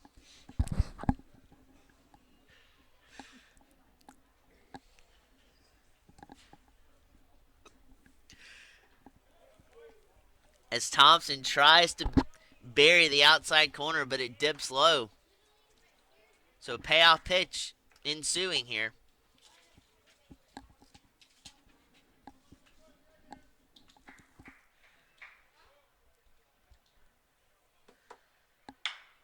He rolls over the top of that one on a 3-2 pitch. Tyler Roberts corrals it, but extends and throws wildly over to first. So it'd be an error on Tyler Roberts to allow Patrick to make his way to first base.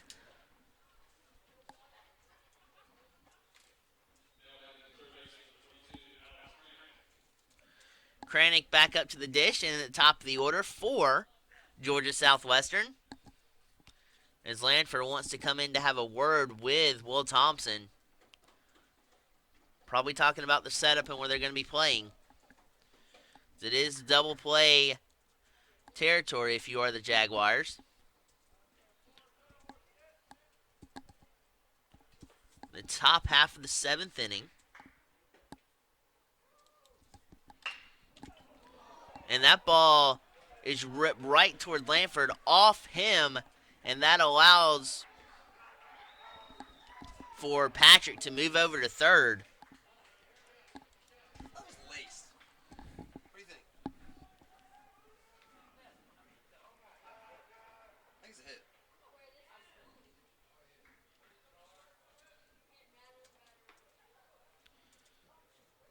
And Coach Chris Howell has seen enough from Will Thompson, and he will call it a day. As a splendid outing for Will Thompson, only giving up 2 runs, comes to a terrifying end. As we will be back with the pitching change in a moment.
So Casey Leenock comes to the mound for the Jaguars, making his second appearance of the series. He shoots into the ball game with a 1.88 ERA on his season. You see Murray is giving the signs to the infield on what they want to do. You think any ball that's hit sharply to Janalsic will come home to conserve the run at third.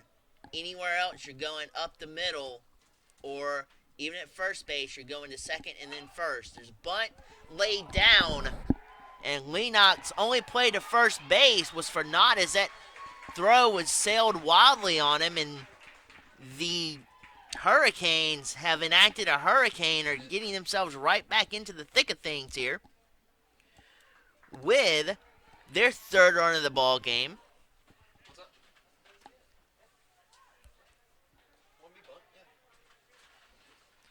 And so now you've got runners on first and second, rather,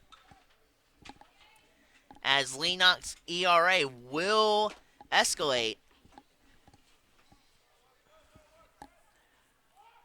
And another bunt attempt.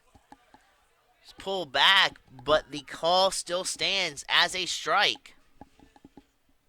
So Georgia Southwestern might have done a little bit of homework and might have figured out a strategy to kind of combat Leenock's delivery and his ERA. We'll see what happens. As Ty Hobbs moseys over to let Leenock know where he'll be playing in case there is a pickoff attempt Leenock thinks about. He's playing in front of the runner. Pick off to second, Leenock throws it away, and that allows both Southwestern runners to move up to second and third. So a couple of errant throws here by Leenock has set the table strong for Georgia Southwestern, only down now by one, with an opportunity for them to retake the lead that they had in the first couple of innings.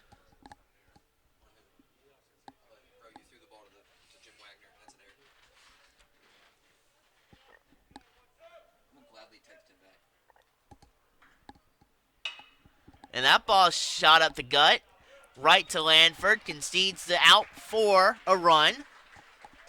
So the game is now tied up at 4-all.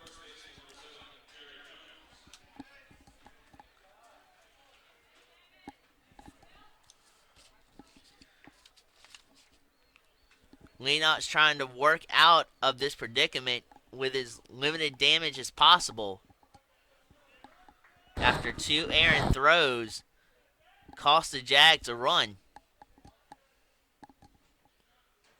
Infield is in for the Jags, cutting off the go-ahead run as Leenock drills the heart of the plate for the strike.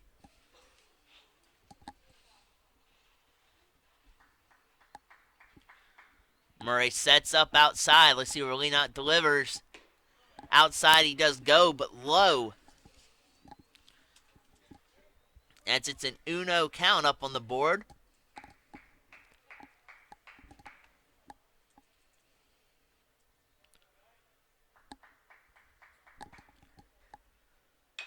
And that ball is tapped foul to make it a 1-ball, 2-strike count with one out. So double play is out.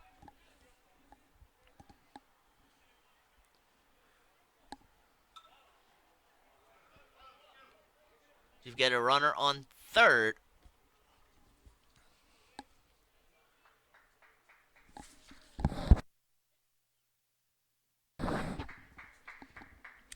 Leenock sets, delivers over his head.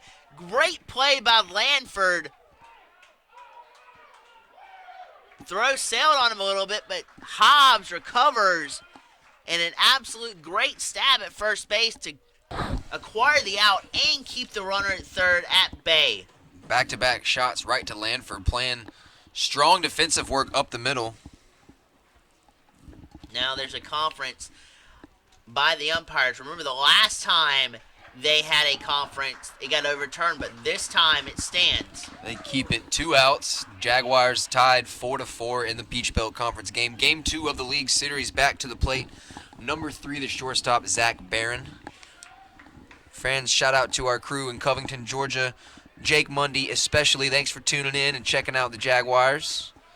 Visit AugustaJags.com for all information on Augusta University athletics. Hope to see you guys soon in Covington. And keep playing hard on the diamond, my friend. Barron goes hard hit ball down the right field line. This is going to be a ground roll double. Gets over the right field wall, and there's the lead for the Hurricanes.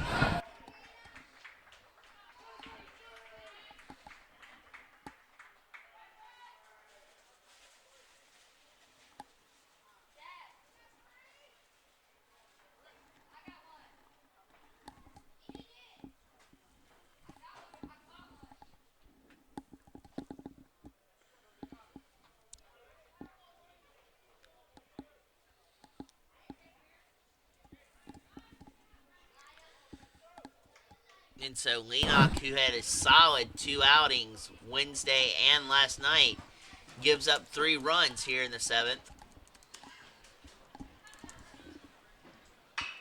And that ball is chopped foul to Janalsic, who races over, shows off that cannon, puts a stamp on the 3rd out as we go to the bottom half of the 7th. It's stretch time with the Jags down by 1.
Senior third baseman Cole Janalsic leads it off for Augusta.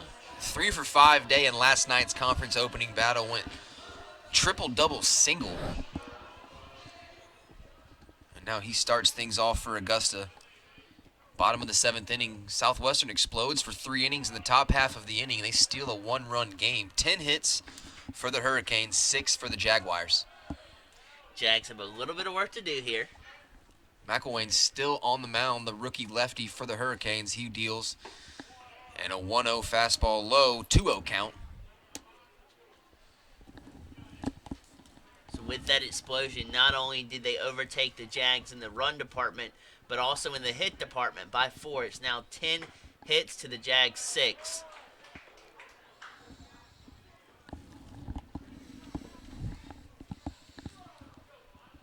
Janalsic would like to get one of those hits back. 3-0 pitch outside, catches the plate, 3-1 count.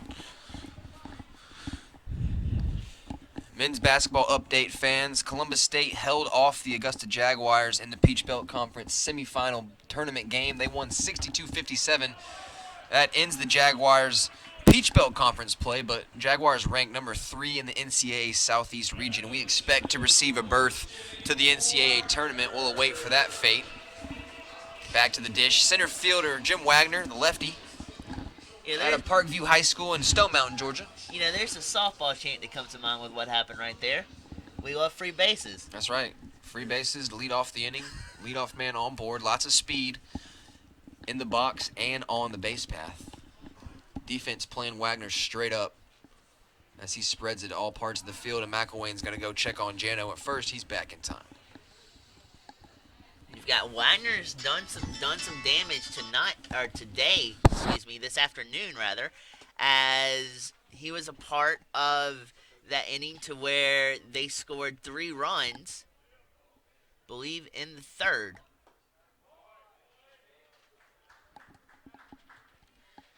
As Wagner looks at that one, take a nosedive into the dirt.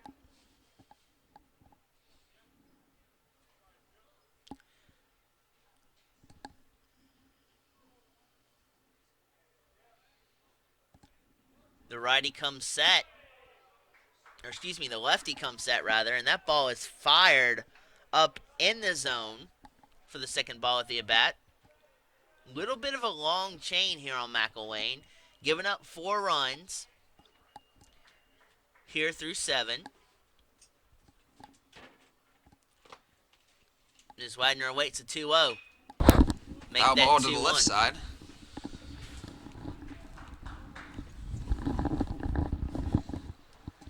Well, since we're giving shout-outs, I'd be killed if I didn't give a shout-out to grandmother also listening, G-Money back in Covington with Ross and Lisa and the crew. Shout-out to everybody. Beth and Lonnie in the stands, missing you guys. Anybody else wants a shout-out, just tweet at us. I don't care. I'll read it. Wagner tries to push a bunt down to the left side. Good idea, but trickles foul. 2 strikes now in the at-bat.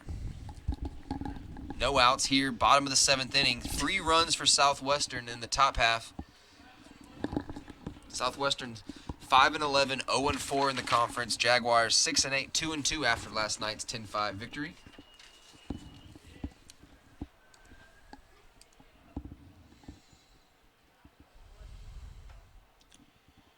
You still want to protect here if you're Wagner down with 2 strikes on you, even though the count is even and you have a ball to work with. You still want to protect at this point.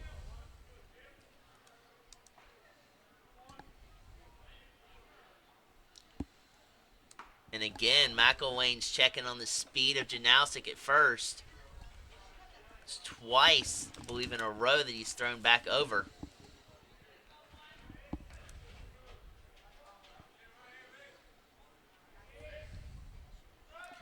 This time, Janowski takes off, and Wagner tries for a bunt.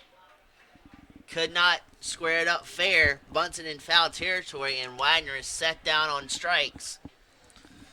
Sat down swinging on the bunt attempt. 1 out. Davis Murray, the freshman catcher behind the plate. Back at the dish. So far, Murray's trip to the plate, 1 for 3, did score a run.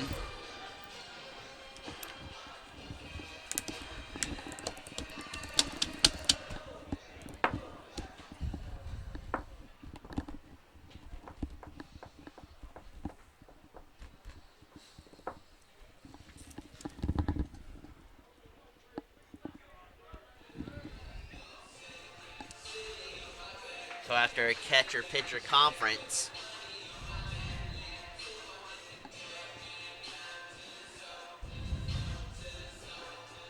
give it away to Murray.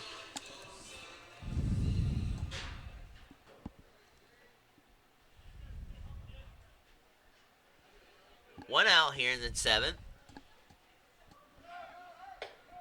Janowski this time's taken off, and he will make it with ease as the throw sails a little bit on Jones. Over to the shortstop side of the bag. So a lot of movement this game from Chris Howell and the Jags. A lot of it paying off to fruition as well.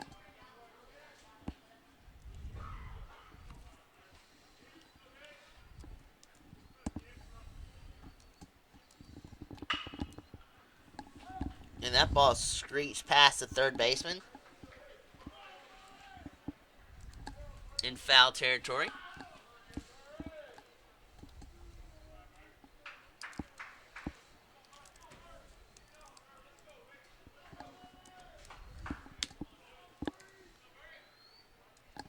Murray at the plate. 1-1 count. 1 out in the book. McElwain, the freshman pitcher for Georgia Southwestern, still on the bump.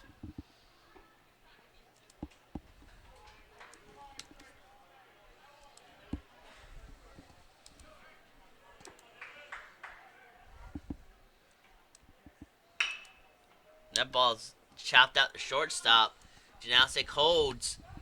Great pick over there from the Georgia Southwestern first baseman as he saved an advancement from Janowski and a runner standing on first. 6-3 grounder. 2 outs in the book. Ty Hobbs, junior first baseman, makes his way back to the plate. Hobbs entered the weekend batting .250. 12 RBIs. Looking to boost those totals. And just a reminder, folks, we do have another game underway a little bit after this one as well. So please stay tuned after this game. Head coach Brian McElwain out there to have a chat. Brian McLean out there to have a chat with McElwain. We're going to take a brief chat as well. We'll visit you after the break. New pitcher coming for the Canes out of the bullpen.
So Lawson Stewart comes calling for the Hurricanes here in the 7th inning, looking to record an out and get the Hurricanes out of a jam and out of a predicament that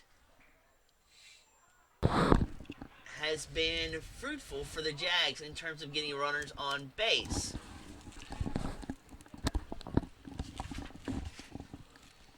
Lawson Stewart out of Troy, Alabama. Redshirt senior standing at 6'6", 6'6", paints a first pitch fastball to Ty Hobbs. 2 outs. Janowski at second base.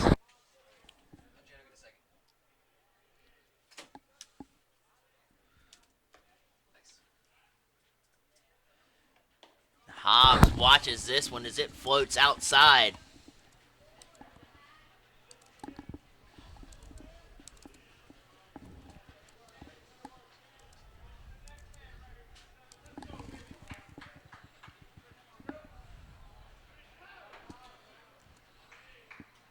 Stewart's worked his way back to an even count.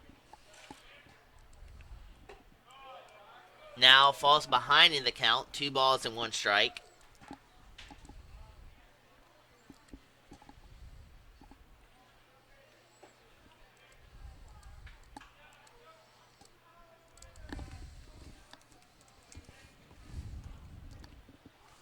As Hobbs is showing some patient eyes at the plate.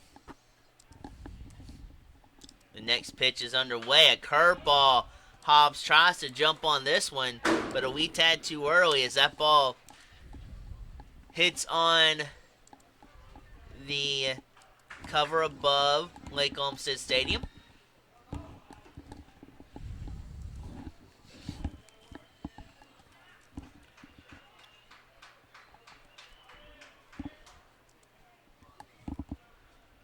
Patrick is looking in for the signs, dished out by Jones at catcher. That ball sails on him high. Full count with a payoff pitch on its way.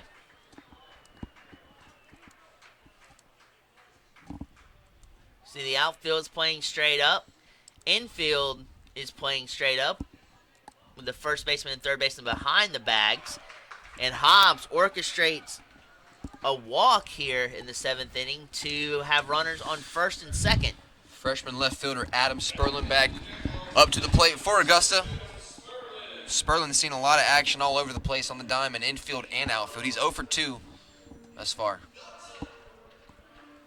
Sperlin is an invaluable asset to the Augusta University squad.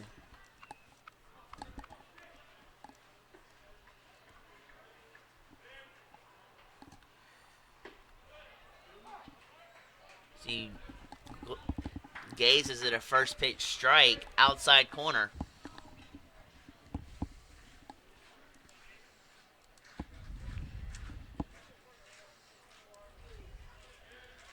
And Stewart's rearing back and ready to go, ready to deliver the second pitch of the at-bat. As he comes set and delivers.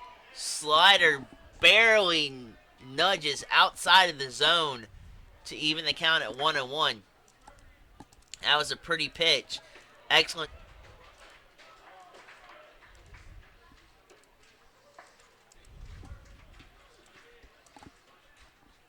Sperlin sits back and asks for time as he's granted it by the umpire.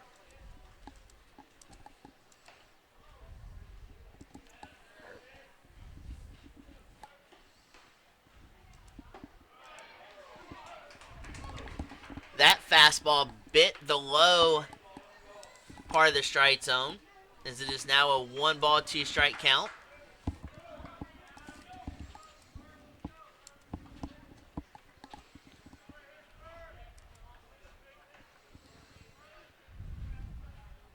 See what Sperlin has in mind here.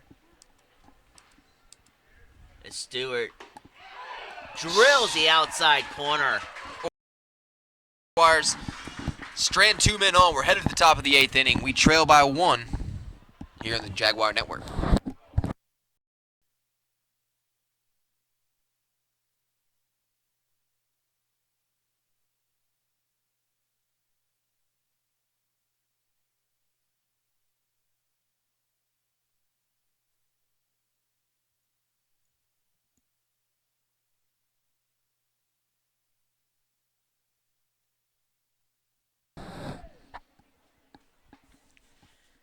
Fans, sorry about that. We were having a little bit of technical difficulties here. Thank you for tuning in and sticking with us.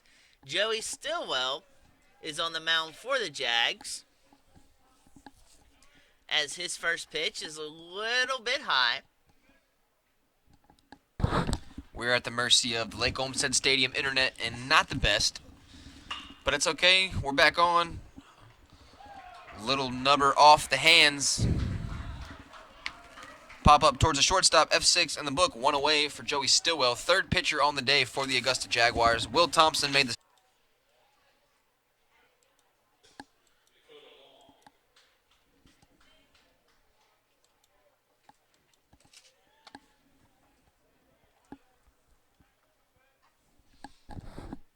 Dakota Long pinch hits for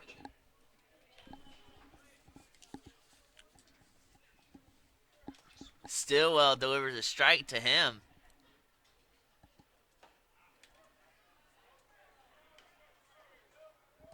Not sure where that pitch wound up, but the umpire does not award Stillwell a strike.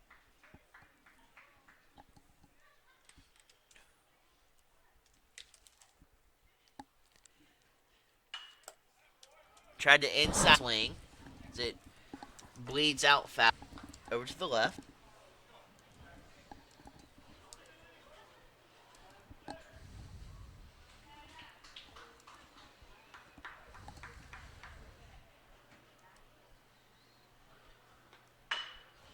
Chopper to the pitcher. Stillwell fields it. The throw to first is way off target. This one going to go into foul territory behind Hobbs. Long will move up on the E1 tee. And one out, runner on second base. Number 24, the catcher, Clay Patrick, back to the dish.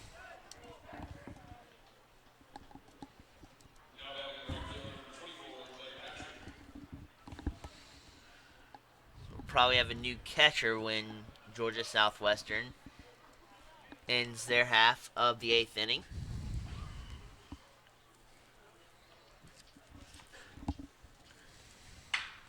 And Patrick doesn't wait for that to occur as he just ricochets that one out to left center field. F8 in the book. Jim Wagner underneath it. 2 quick outs.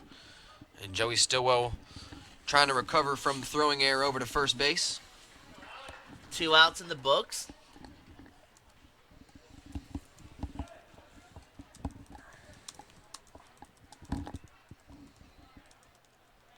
So thus far, damage has been averted. Now back to the top of the order in Kranick.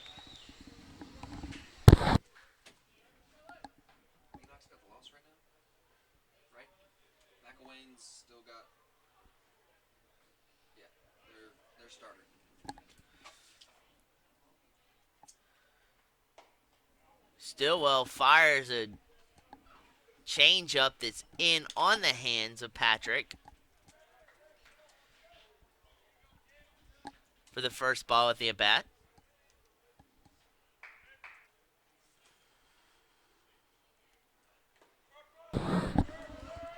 Goes the opposite way this time, as that ball's in the dirt on the outside part of the plate. He's having a little bit of trouble with Stillwell finding the strike zone.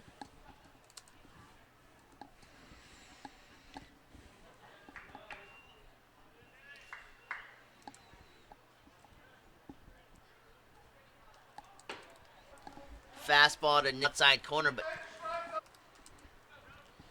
there's a 3-ball and no strike count.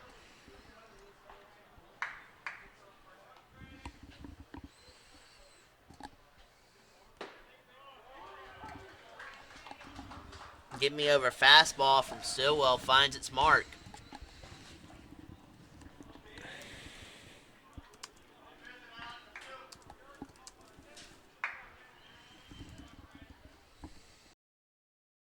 Well, wheels and deals, a ball on the outside corner, and that allows for Kranick to migrate over to first base.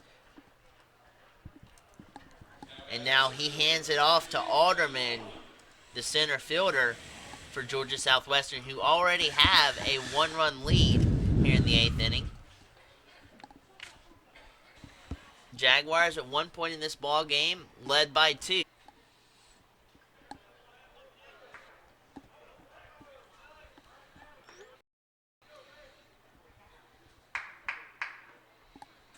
Stillwell cannot find in a ball sequence.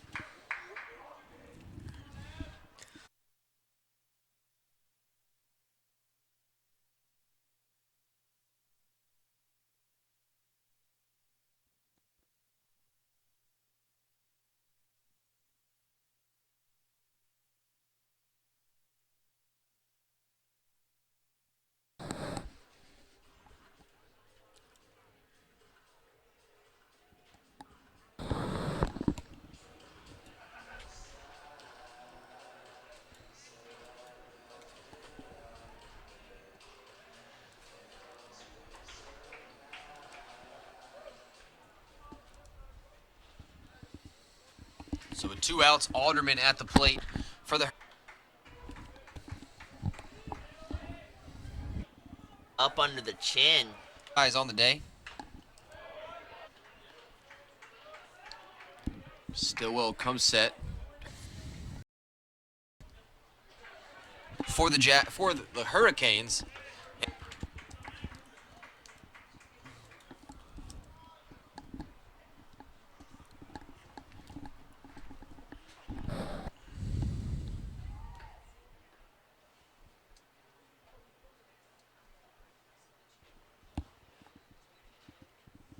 Umpire's been checking on Davis Murray, the freshman catcher, for a couple pitches. I don't know if he caught a foul ball back towards the mask or something, but looks like they're doing a concussion check with trainer Eddie Villar.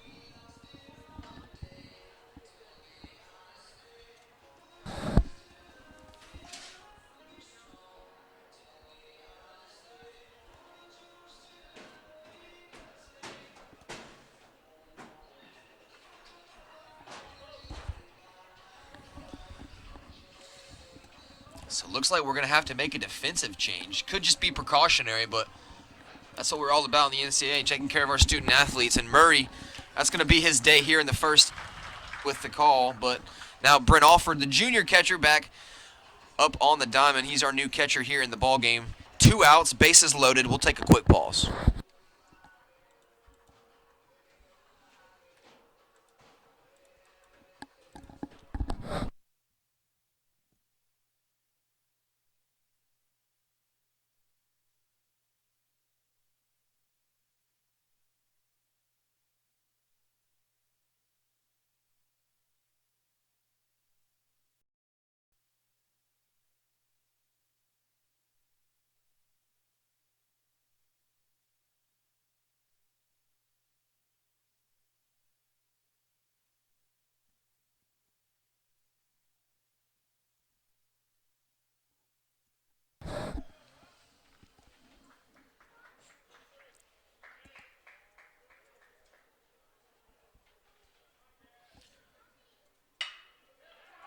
That ball's laced into left off a seeing eye single. That means 2 runs. Play at the plate, 2 runs will come across. It is now an 8-4 ball game for Georgia Southwestern.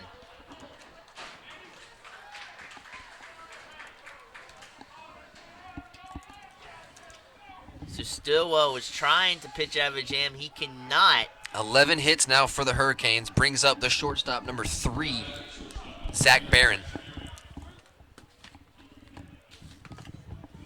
Another game. I think we're good. Hope we're good. We'll find out. Stillwell comes set. Still runners on first and second. 2 outs. Check swing. This one off Brent Alford. Everyone's going to move up.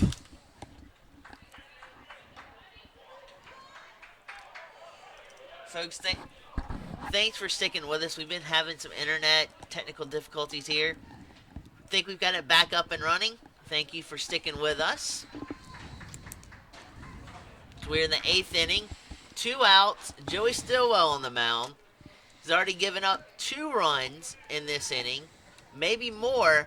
He's not out of the jam yet. He's got runners on second and third with 2 out. Now he's worked to an 0-2 count with 2 outs here. Let's see what he does.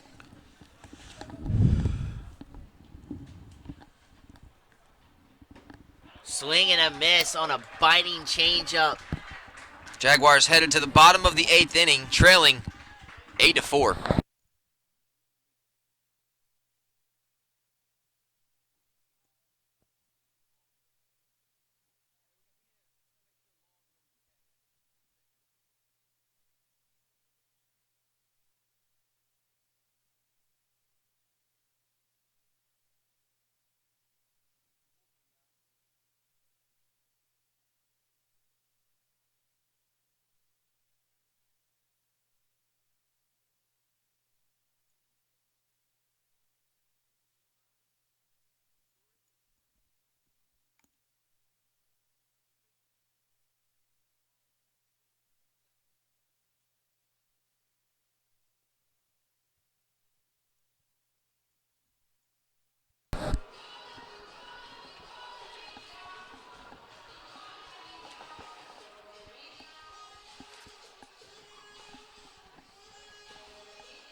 and a Plains, Georgia native on the as he will. And it's looking like Zimmer, Cummings, and Roberts will be due up here in the 8th inning. Augusta has 6 outs to work with to score 4 runs. They have come back this year from worse, and also last year, so they have the to do it. Just will they have the patience, vision, along with the contact and power to do it? We will.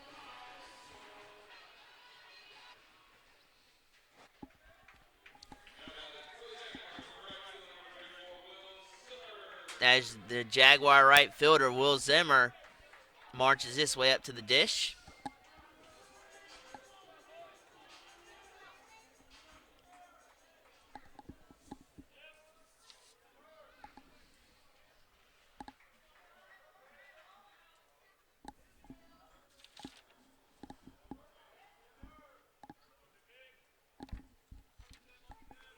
It is 6-5.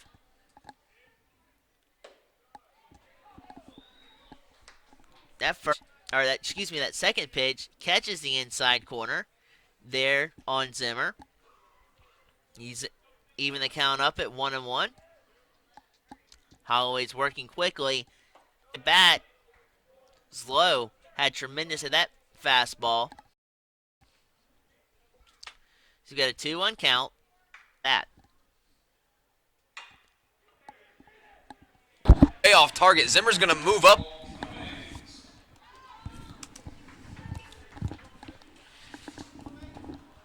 So now Cummings is in.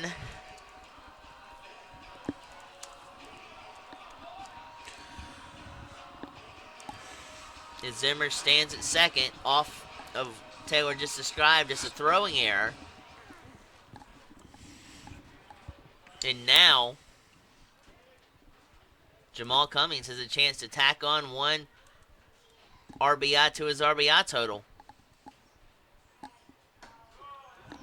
Ball away from Jamal to start his at-bat. The 8th inning, Jags trail 8-4.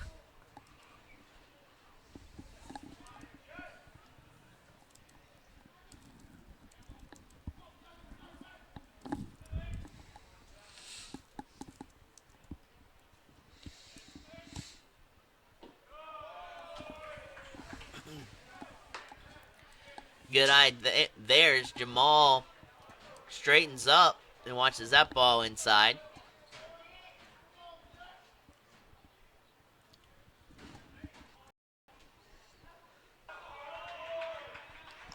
Holloway works very hard.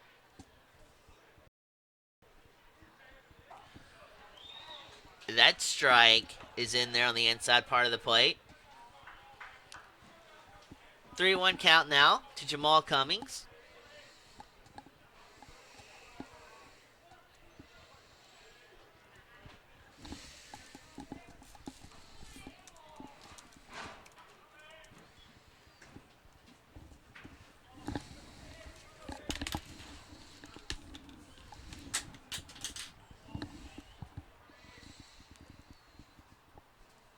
Holloway sets, fires. Cummings swinging on the outside, right through it.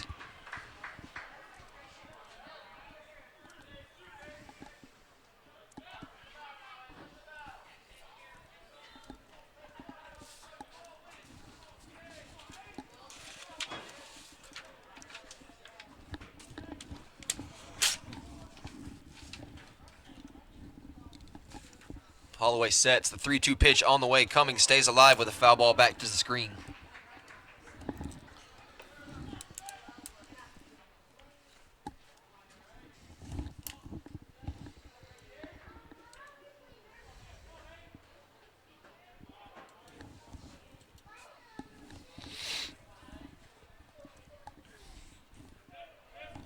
Three balls, 2 strikes. Or out at second. Or excuse me, Zimmer out at second. My bad.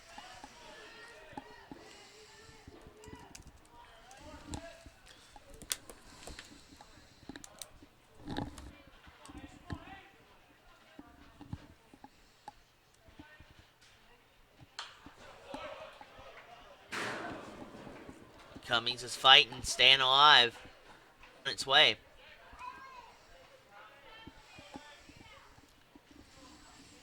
No outs. Take it one bat at a time.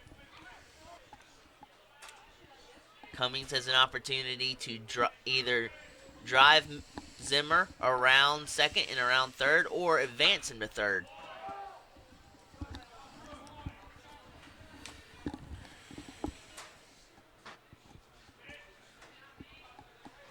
Fouled off at the plate.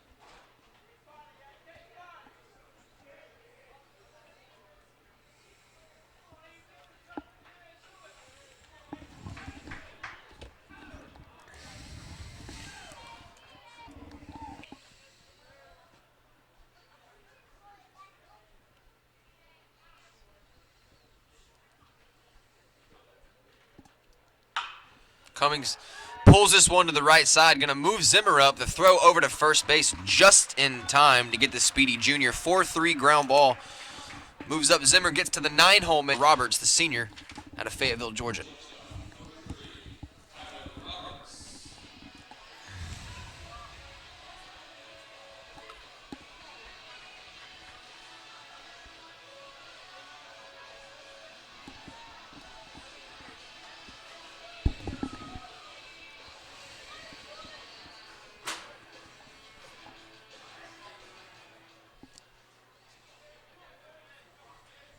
Kept it in front of him, almost had Zimmer held up at third base, but he gets back on the belly safe in time. Scary play, never want to make an out at third base with a runner on. So 1-0 count, 1 out.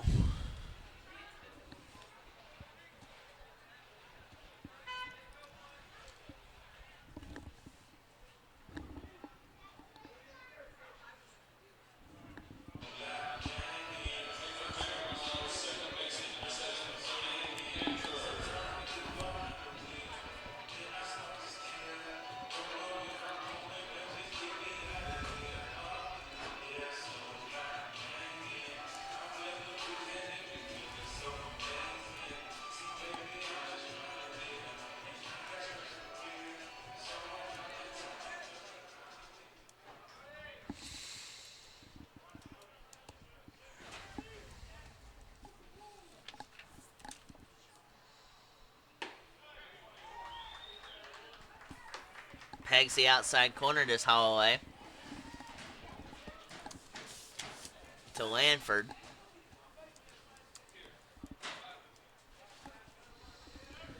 One out with runners at the corners.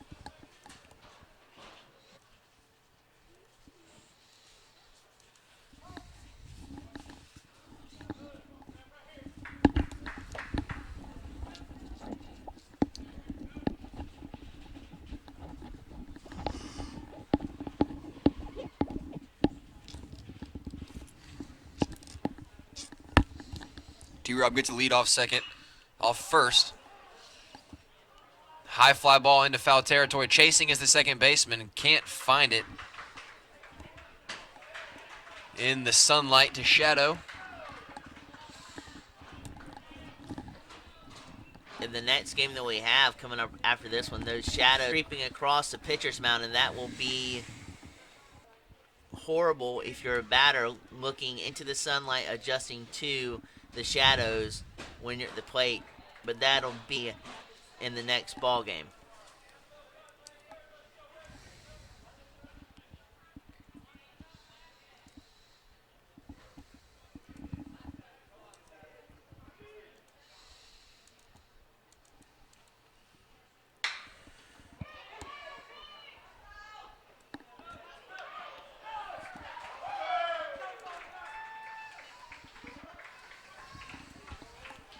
Jaguars do cap off a run with a fielder's choice back to the pitcher. Threw over to second base to get the lead runner at second. But the run does come home, so it's now 8-5. As Langford stands at first base. And now Janalsic with a bat in his hand.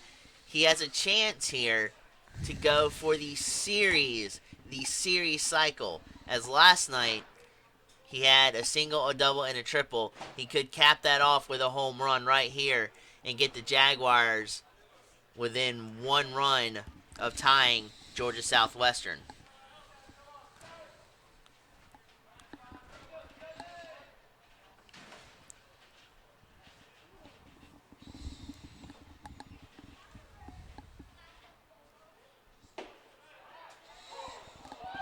Umpire designates that fastball.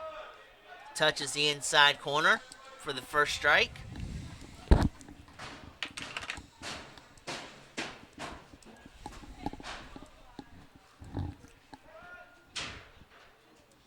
Lanford dives back into first safely.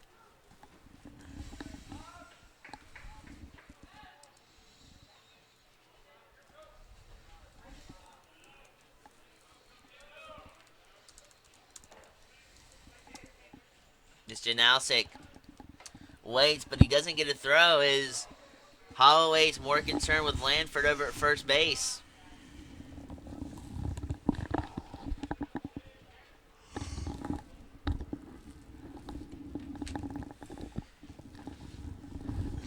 The set, the delivery, outside. Lanford takes off, steals it absolutely succinctly as the ball sails underneath the shortstop's glove.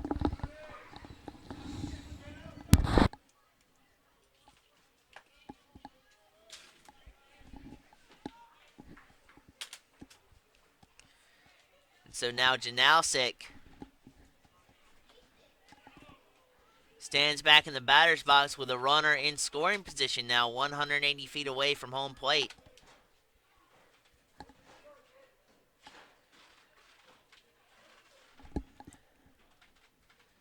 We have reached the 4 o'clock designated mark here at Lake Olmsted Stadium.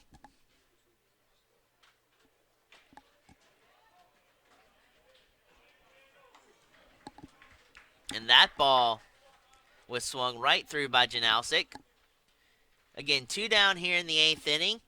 Jaguars do creep back up 1, so it's 8-5 now.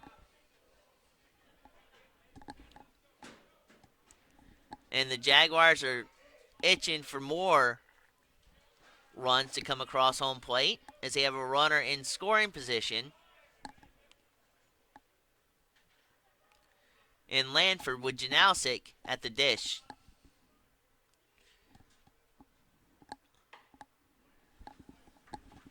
Got a little bit too much of a grip and overthrew that fastball, as that spot was outside of the strike zone. And Janalsic has seen a lot of pitches from Holloway. And it's in a 2-2 count now. And that ball is blasted to second, but second baseman does not recover it quickly and bobbles it at second. And Janalsic reaches first base with an error. And Lanford is standing over at third base as well. So now, runners at the corners with Jim Widener at the plate. We'll see as a defensive lapse at second base prolongs the 8th inning here for Georgia Southwestern and the Jag.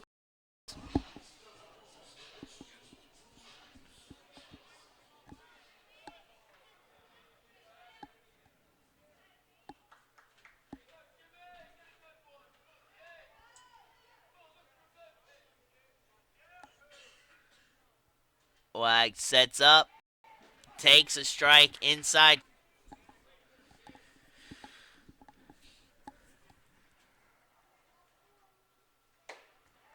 And that fastball is swung right through for 1 ball and 2 strike count. Now remember, runners are at the corners. You got Janalsic over at first base and Lanford over at third base.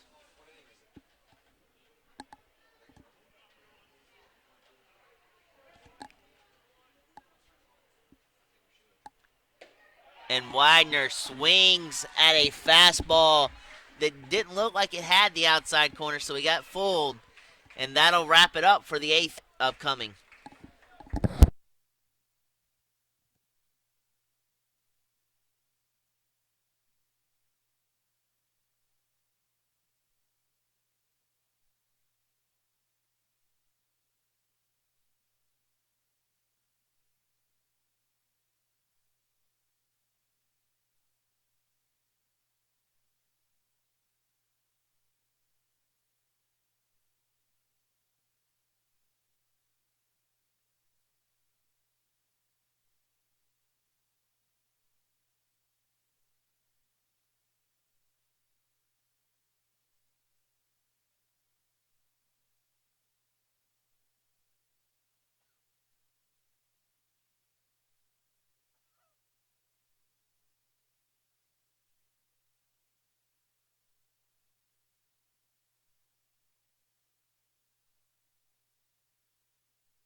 Josh Logan at the dish for Georgia Southwestern as he scrapes one to center field, but Widener doesn't have to move much, almost dead in his tracks.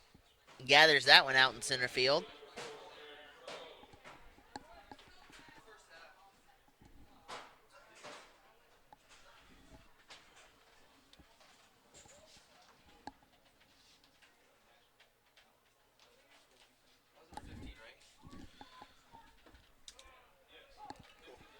First pitch is a strike.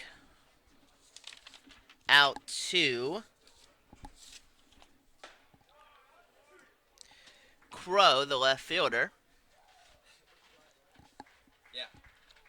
Second pitch was right on the money as that is orchestrated by Stillwell to an 0-2 count. That ball is jolted toward Langford at second. Has to jump to gather it, transfers it smoothly, fires over to first for the second out.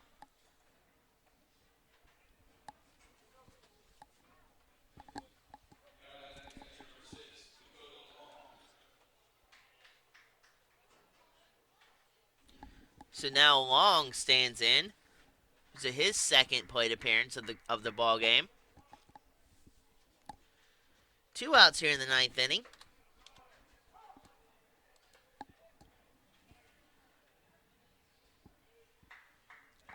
First pitch delivered by Stillwell, who settled down nicely after a rough eighth inning and has a 1-2 in the books after a fly out to left field. We go bottom 9. Jags have work to do if they want to come back into this ball game. They're down by 3, 8-5.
So, got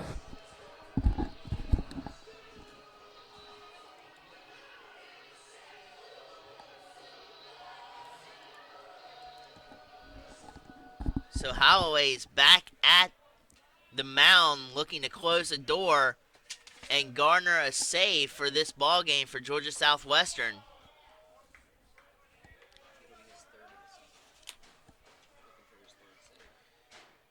First this ball game, third on the season. Saves go.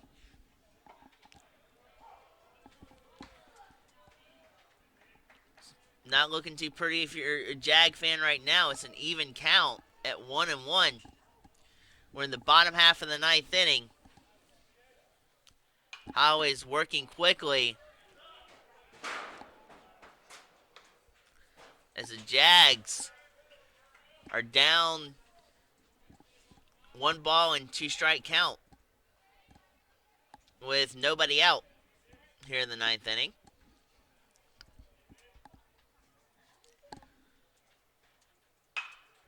And there's your first run of the ninth inning as a single laced up the gut. Awesome job from junior Brent Alford coming in for Davis Murray after he endured a little injury.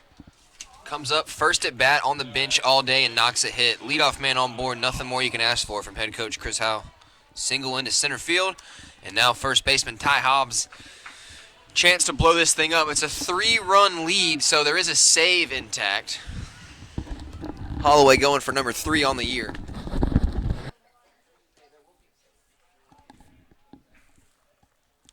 And so Holloway, his first offering to Hobbs is down low.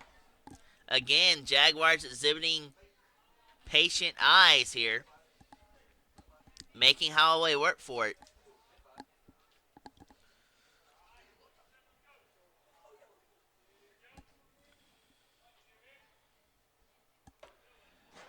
Second ball of the at-bat was just thrown by Holloway.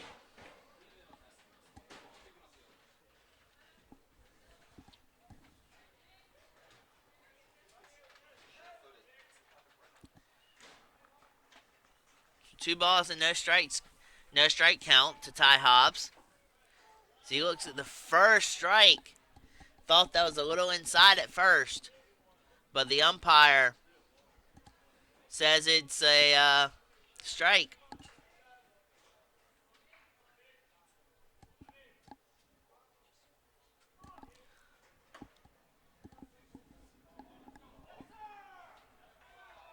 And Holloway forgets where he is on the mound and executes a balk on the mound, and that will allow the Jaguar runner at first to move up to second. So Alford is in scoring position now with nobody out, and a gift in the latter innings for the Jaguars.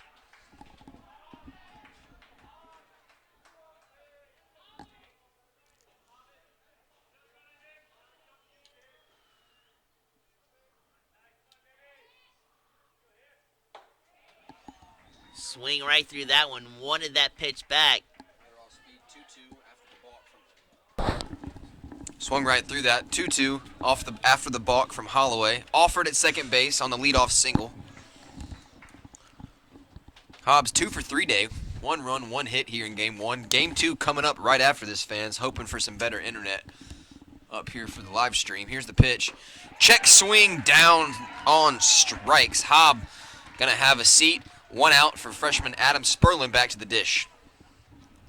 Tough break for Hobbs. He didn't like that one too much. He thought he checked his swing, but the umpire said he didn't.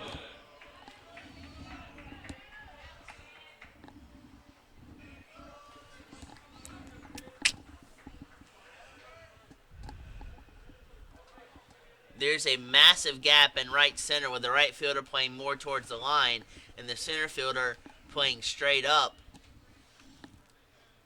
If Zimmer wants to, or excuse me, Sperling wants to exploit it.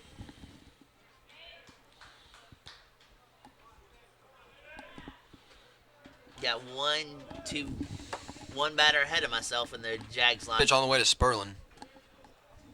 Bottom of the 9th inning, last scheduled at bat for our strike down the pipe from Holloway. Looking for his 3rd save of the season.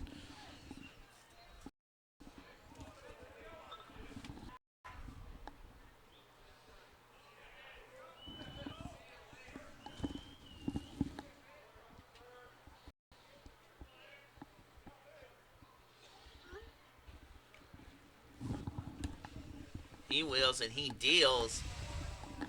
Fastball up.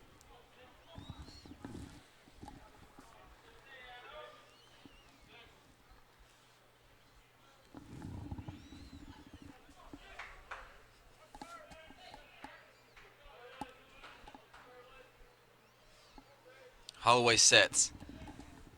Checks on offered at second. Pitch on the way, 1-1. Off-speed pitch high and inside, 2-1 count. Will Zimmer, the right fielder, awaits on deck.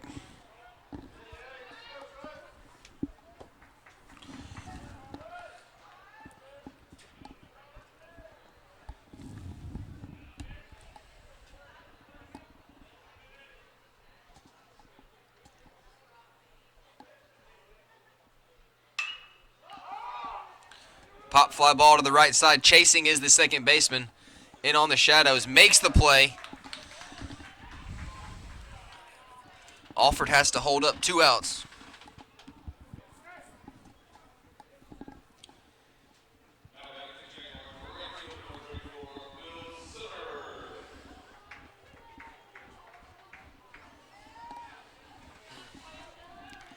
Two outs. Will Zimmer the chance for the Jaguars.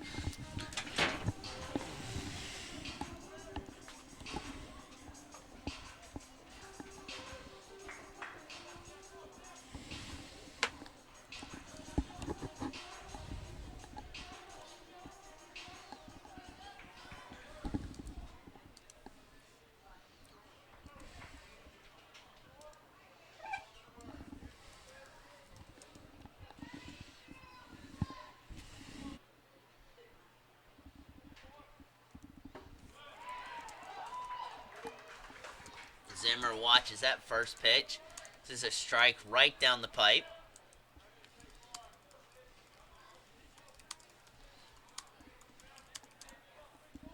Now Zimmer collects himself, ready for the 0-1 offering.